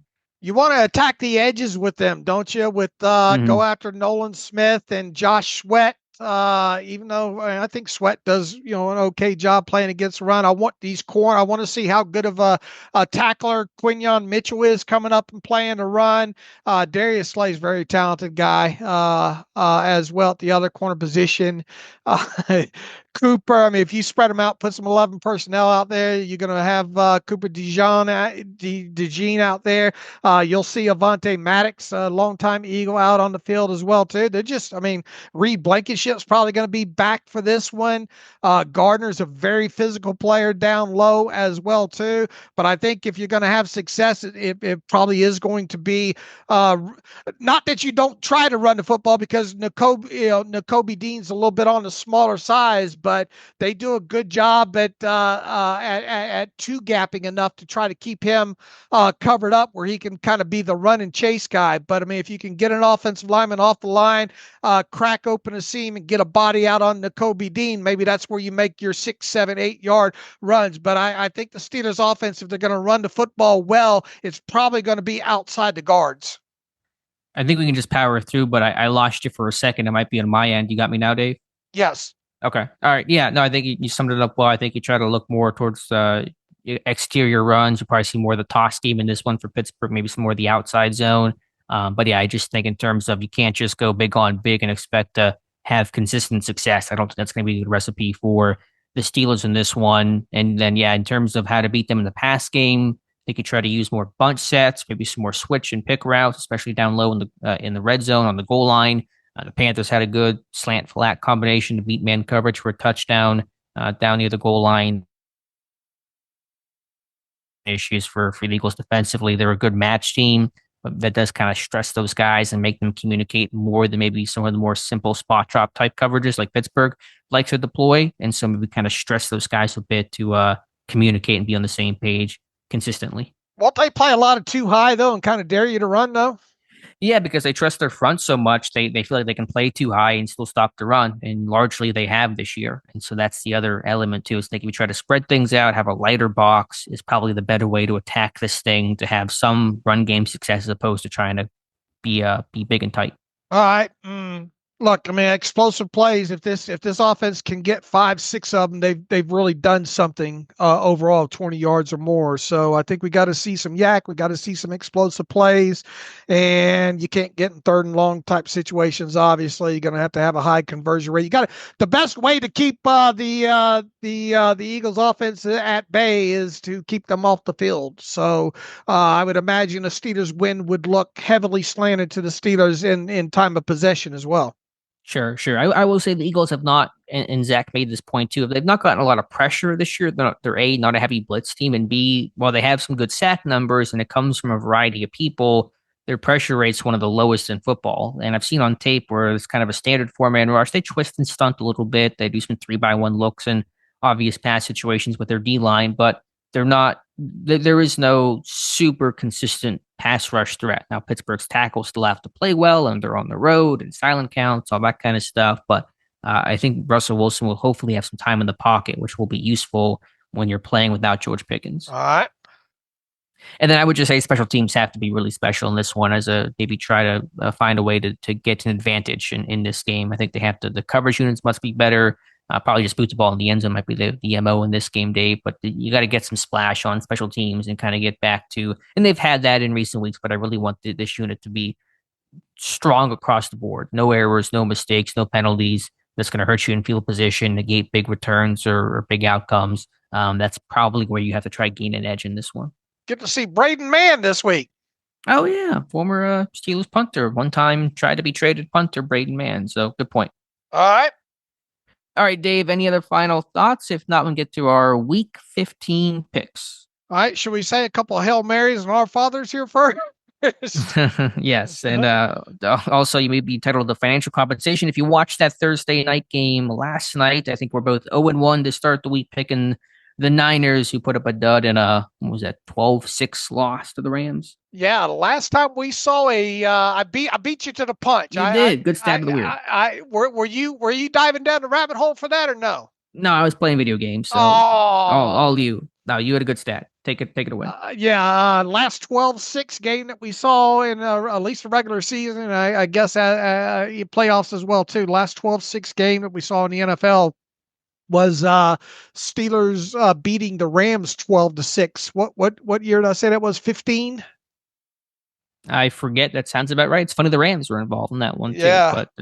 But very, very good stat pull by you.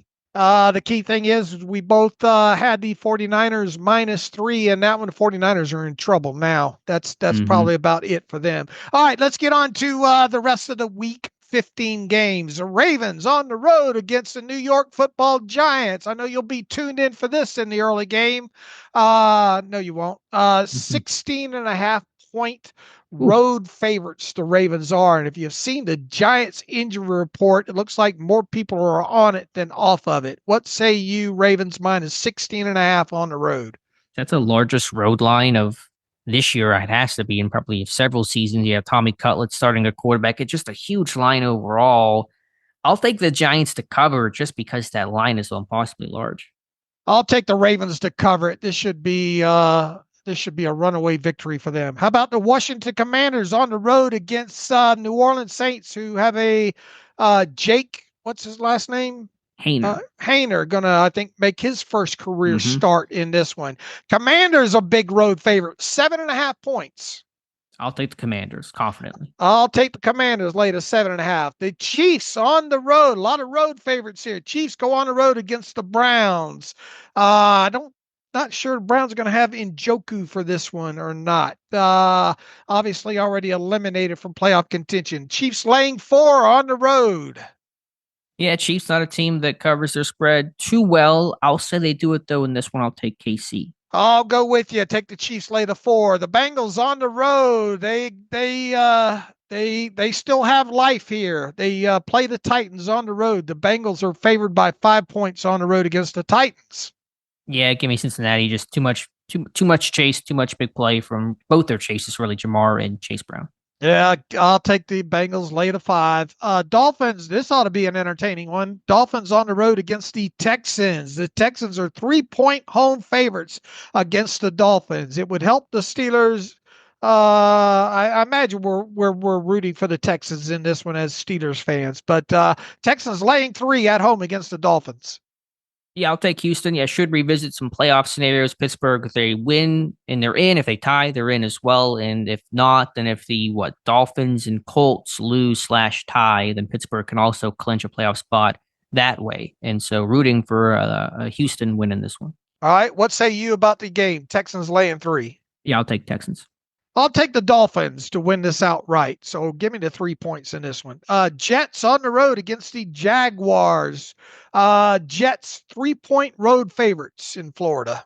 Now there's a game I know you'll be tuning into, Dave. It doesn't matter. I will take the Jets. I'll take the Jets late of 3 as well, too. How about the Cowboys on the road against the Panthers? The Panthers 3-point home favorites against the Cowboys. They're looking better. They hung with Philly last week. So again, the Eagles, I know we talked them up, but if Carolina hung with them, so Pittsburgh certainly can. I will take the Panthers. I'll take the Cowboys plus the 3 points. I got to make up some ground on you somewhere. You're kicking my ass. Denver Broncos at home. This should be a good one. Against Denver hosting the Colts. Denver 4.5-point home favorites in this one.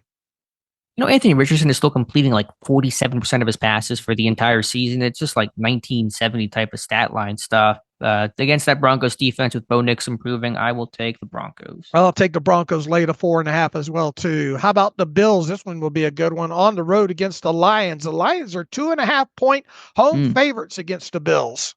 Yeah, that's game of the week type stuff. Maybe a Super Bowl preview. Hopefully not if you're a Steelers fan, but certainly as good a guess as any. Detroit and Buffalo. I will take Buffalo. The Lions defense, just too many injuries. I got to take the Lions in this one, late of 2.5, bottling up Josh Allen. Patriots on the road against the Cardinals. Cardinals laying 6 points against the Patriots. Yeah, give me Arizona. I'll take Arizona late of 6. Buccaneers go on the road out to L.A., play the Chargers. The Chargers 2.5-point home favorites against the Buccaneers. I'll go Chargers. I'll go Chargers late at 2.5 with you there. The Packers, this ought to be a good one. Packers on the road against the Seahawks. Packers 2.5-point road favorites against the Seahawks. Yeah, this one's tough. Seahawks have impressed. Had a big win last week against Arizona. I'll take Seattle at home. I'll take the Packers late at 2.5 points on the road there. Boy, two Monday night games this week. Bears, two? Yeah, Bears on the road against the Vikings. Vikings laying 6.5 at home against the Bears. Yeah, man, the Bears, I think I picked them last week as that head coach bump, and that could not have been more wrong. I will take Minnesota. I'll take Minnesota late at 6.5. Tricky line there. Falcons on the road out in Vegas. Against the Raiders. The Falcons are 4-point road favorites against the Raiders. I think Aiden O'Connell is going to start. We went from air cast to out for the season to he's actually good. He just bruised his knee. Never seen that one before. I know the Falcons are fading, but give me Atlanta. I'll take Atlanta lay to 4 points as well, too. All right, that circles us back to the Steelers on the road against the Eagles. Alex, this would be, let's start here.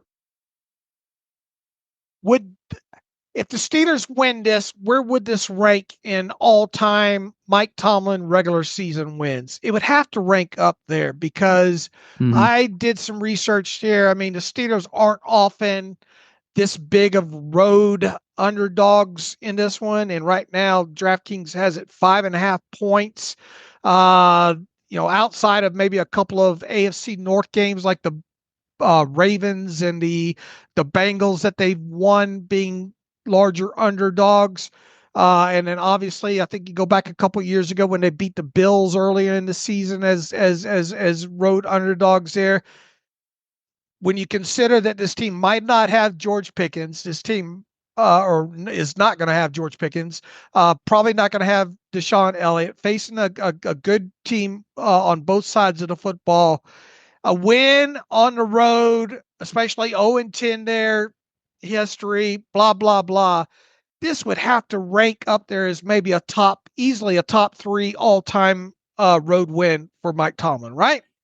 It's up there. I don't know exactly top 3, top 5, best ever. It's just too much history that I have to try to think about in an 18-year career for Mike Tomlin. But certainly it'd be a statement victory for all the reasons you mentioned and just beating an Eagles team that is one of the favorites over there in the NFC in their place. So, yeah, however you want to categorize it, it would be a statement win for Pittsburgh, no question. All right. 5.5 is the line. Eagles favored at home. What say you? I just do not feel confident in this one. People have probably picked up on that throughout this podcast. Not saying that it's impossible, and credit to the Steelers and all the strides that they have made and what Russell Wilson has offered and the way this defense has played. But just without George Pickens, even with Pickens and even a fully healthy Steelers team would obviously have their hands full in this one. And then you reduce or Pittsburgh's top receiver when the Eagles have 2 fantastic corners in Slay and Mitchell and a really good defensive scheme. And if there is no DeShon Elliott in this one, who's an elite tackler, a great box safety that stops the run, those odds get even longer in this one. So I'm worried about this game getting a little ugly here, Dave. Short answer to my score prediction: Philadelphia 27, Pittsburgh 16. Oh, wow. Okay. I'm with you. I'm not confident the Steelers will win this game. I think that they'll do a decent job, at least, of keeping the score down. I worry that they're not going to be able to get the short field takeaways or the splash special teams, stuff like that. And we can sit here and say everybody knows you got to stop that running game, but until you do it and until you stop A.J. Brown, especially and being potentially down a couple of pieces on defense, it feels like too tall of a task overall. I think the Steelers cover, but I have Philadelphia winning this one 24-20 here. I just think it's too tall of a task. If the Steelers somehow manage to win this, though, I will be banging the table no matter what it looks like of saying this is one of the all-time great road wins for Mike Tomlin. Fair. Let's play the game as always. If the Steelers win this game, how do they win it? Tell us the crystal ball story of the Monday podcast if Pittsburgh comes out on top. 3-0 in the takeaways, short fields, holding the Eagles running game somehow to like 120 yards or less. A.J. Brown dropping some footballs. Their kicker, Jake Elliott, missing some field goals, those kind of things. A low-scoring Steelers win, capitalizing off of turnovers and just a poorly put-together offensive game plan by the Eagles. Well said. I agree. I think I would just maybe centrally put it at to win this game, Arthur Smith and Teryl Austin and Mike Tomlin must have had really good game plans to overcome the injuries, maybe the talent imbalance to some degree, and for Smith to find some ways to move the ball and for Austin to have some good solutions in terms of handling all the talent, all the stars and big names on the Eagles offense. So I think it'll be obviously credit to the players, but a coaching schematic led victory over the Eagles. Yeah, I think if we're talking about a Steelers win, we're saying, boy, do you believe what a disaster of a game Jalen Hurts had? I think right. I think it starts there with kind of us recapping this game. But look, I mean, we've doubted the Steelers before. Obviously, it's rare for us to both be on the other side of the fence and picking against the Steelers here. So this team has surprises. It would really be a huge signature win for this team. But if I gave you a choice of these final 4 games of the one, you could pick one that the Steelers lose, you're picking this game, right? Well, I'd probably take losing to the Bengals in week 18, in the sense of, that game maybe will mean a little bit less from a divisional standpoint, could mean a lot from a seeding standpoint. But if you told me I could beat the Eagles, the Ravens, and the Chiefs and get those statement wins, and maybe one dud against the Bengals wouldn't feel so bad. All right. I would pick this game if you're going to pick one to lose, especially playing without George Pickens and all like that.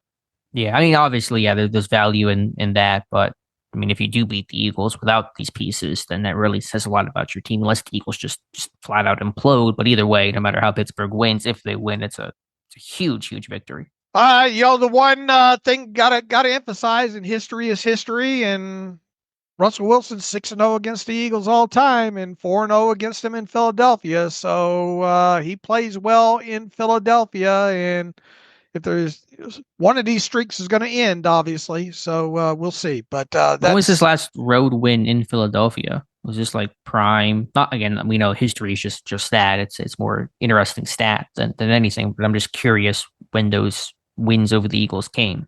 I can pull that up real quick for you against Philly. His last win they do it in Denver. I don't know if Denver even played Philadelphia at all. All of them were as members of the Seahawks. Okay, so like the 2020? Last one was 20. Well, he beat them in the playoffs. No, that was the 2019 playoffs. So 2020 would be the last win on November 30th, 2020 as a member of the Seahawks. Nice. 23-17, and really they were up even more. There was 23-9, and Eagles had a really late touchdown in that one. So sign me up for running that one back for sure. All right, Dave, let's get to some reader emails and close out today's show. I think we have many of them in here. We'll see what we have. Bryce wants to know, what do you guys think of PFF releasing that new chip rate stat? TJ Watt, of course, leading everyone by a country mile. Are we finally moving to the point where we can put this overhyped Myles Garrett narrative to bed? I think they've why are they emphasizing more on this? I think that just because of over the years of being called on it, they're putting more emphasis on it now. You're not going to stop the Watt Garrett comparisons and all like that. They're both phenomenal players. Is it a surprise that TJ Watt is way up there in chip rate? No. I don't know what more he wants us to say about that, other than, I mean, if you follow the Steelers, you kind of knew that Watt gets a lot of attention. Yeah, it's good to put the metric to it, especially as much as people have used PFF stats on double team rates that really ignored and didn't consider the chipping aspect and the attention that Watt receives. So it's good to at least see that. To be honest, behind the scenes, were working on something similar, not for the whole league, but just Watt and Garrett last year. And one of those labor of loves we never kind of got around to concluding, but we were trying to counter the narrative because we knew how much Watt got chipped and how that wasn't counted as a double team, which was just really poor process. So it's good to at least put the numbers to it and for the world and fans in general at large to see what we already knew.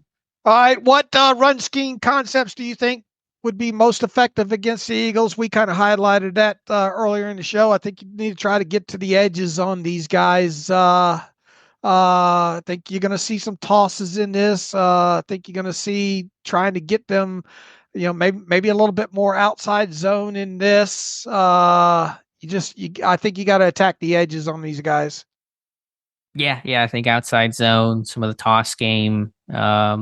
elongated RPO game might be a factor as well. Would I have any other weird stats in this one? First time ever that Pittsburgh and Philadelphia will meet with both teams in double-digit victories. That'd be a little stat there. And this will be the latest the teams have met in a season since 1970 when the Eagles beat the Steelers 30-20.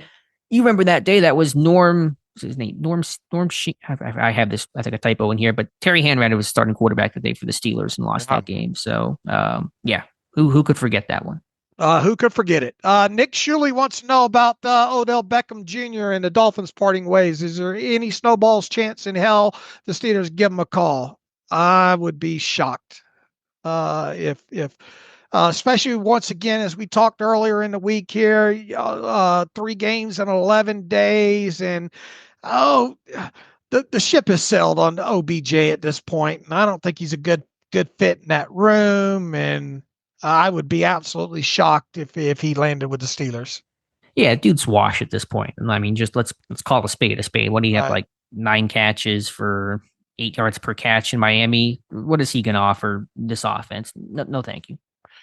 Dustin Rush writes in, hope all's well. Dave, the other day, Alex referenced, I believe, Emmitt Smith running you over in high school. Can you elaborate for those that are unfamiliar? Also, what are the chances we get a sideshow with stories from your past?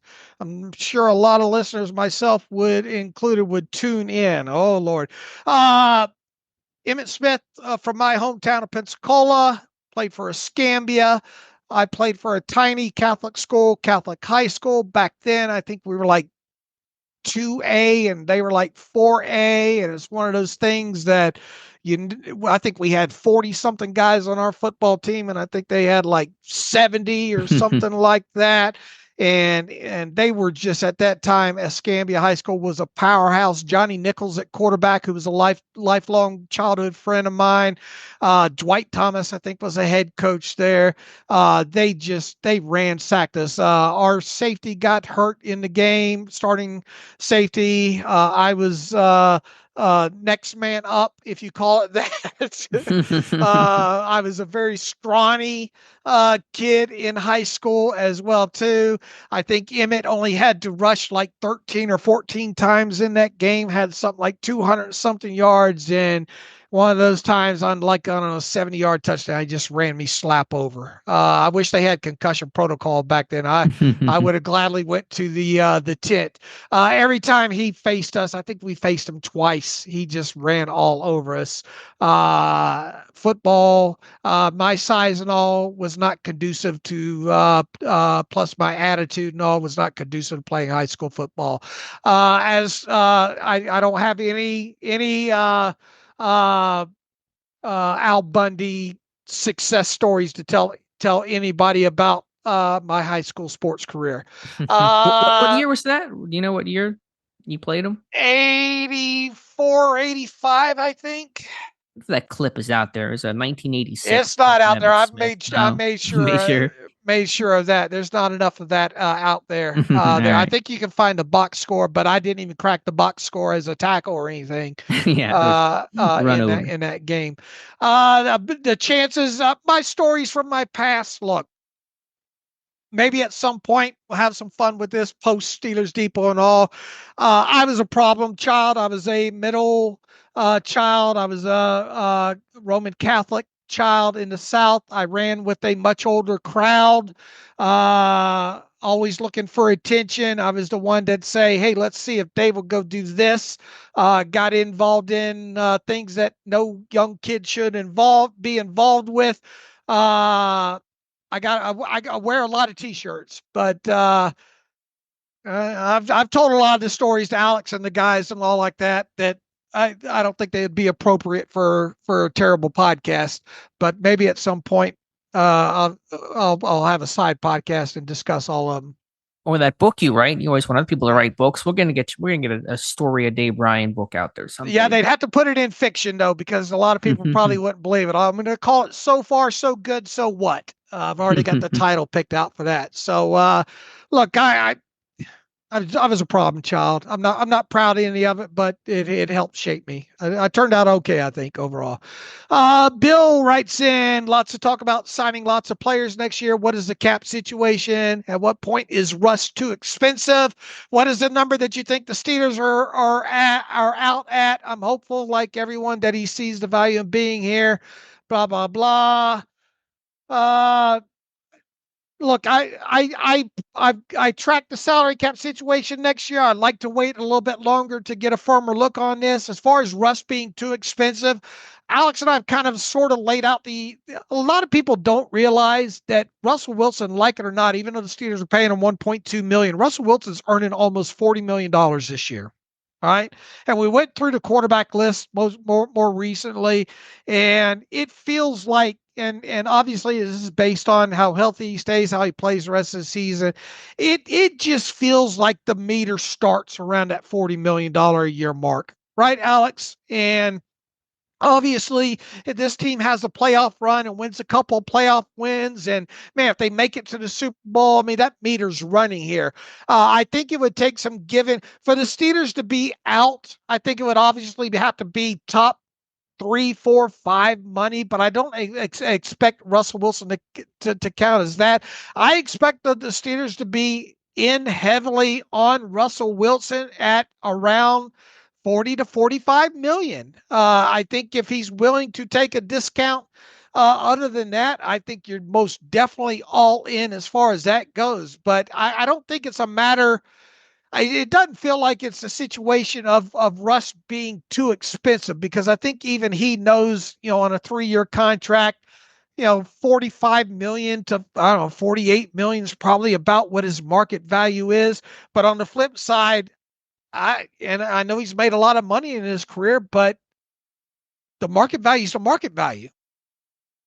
Yeah, I still think it's going to be around 40, similar to what he's made this year. If you look at what the Denver offset was, I know many in the media is still projected to be less, and I think it's going to be really interesting to see what that number comes in at. Could they get him for 30, 35? I'd be surprised, but that's what at least some are speculating about out there. What happens to Sam Darnold? Is he available? If he's not available for the Vikings, say franchise tag or do something with him on the off chance, then that may make Wilson more valuable. I think a weaker quarterback draft class will make maybe Wilson more valuable too, because there's fewer options out there for quarterback needy teams.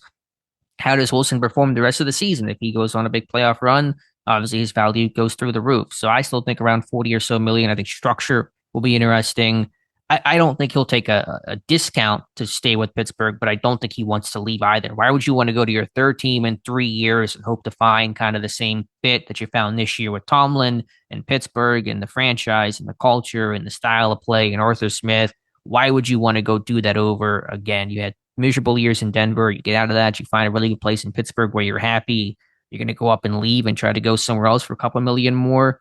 Doesn't make a whole lot of sense to me, but I know we'll have an entire, at least February, March, to discuss all those things. All right. Brett Niles in here has got several salary cap questions. Look, it takes all week I can do right now to help, with the part that I do running the site and watching film and all like that. Yeah, I got a decent grasp on it right now, but I concentrate my efforts more towards the end of the season when it comes to next year's cap. And there's still a lot of questions, obviously, to be answered about this team from a cap perspective. And, the free agents, we've kind of sort of brushed to get that out of us, like we did this past week, to start looking ahead to some of the unrestricted guys is usually kind of out of the norm for us as well too. So let's talk more about the cap and cost of players the closer we get to the end of the season here, if you guys wouldn't mind.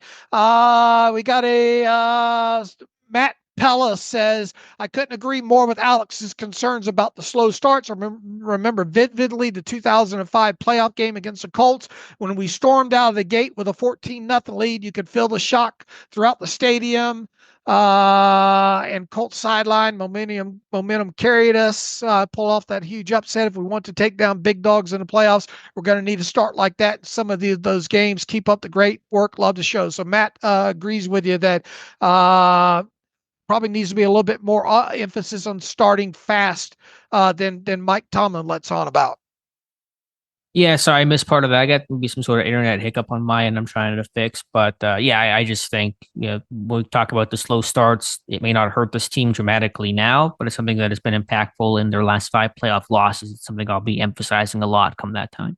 All right, Todd Gensler's also got an email in here about thank you for the narrative on the slow starts. He's 100% in agreement that 66-0 first quarter playoff drought is very real and has to change. Yeah, look, I think Alex did a good job of laying all that out. Be a great week against the Eagles to go down and get a first touchdown on that opening drive, or at least get some, add another touchdown or two to the first quarter results in this one and jump on them and see if that maybe impacts the Eagles game plan here. But here's the hoping we see the offense start getting off to quicker starts. Agreed. And yeah, that 05 run is a great pull. I know the Bengals game, I think, was kind of a slow start, but the Denver game and the Colts game, I'm pretty sure Pittsburgh came out and built leads early. And so you love to do that again to All right, you sort of dropped out there, Alex, but I think we've got through a lot of the emails here. Overall, we're about 2-hour mark here, so it's time to wrap this one up. As usual, you can follow me on Twitter /X at Steelers Depot. Follow Alex at Alex_Kozora. Follow the show at Terrible Podcast. Email the show, theterriblepodcast@gmail.com. If you like what we do and want to donate to the cause, SteelersDepot.com. Hit the donate button. Also, if you like an ad-free version of the site, SteelersDepot.com. Hit the ad-free button. Follow the directions that way. A lot of great stuff on the site. We got the scouting reports up for the Eagles on this Friday morning as usual. Hit that Friday 5 questions with David O tonight if you're sitting around looking for something to do as well. Alex and I'll be back on Monday, hopefully recapping how wrong we were for picking against the Steelers here. Whichever way this turns out, we'll be back on Monday. So until then, as always, thanks for listening to the Terrible Podcast with Dave and Alex.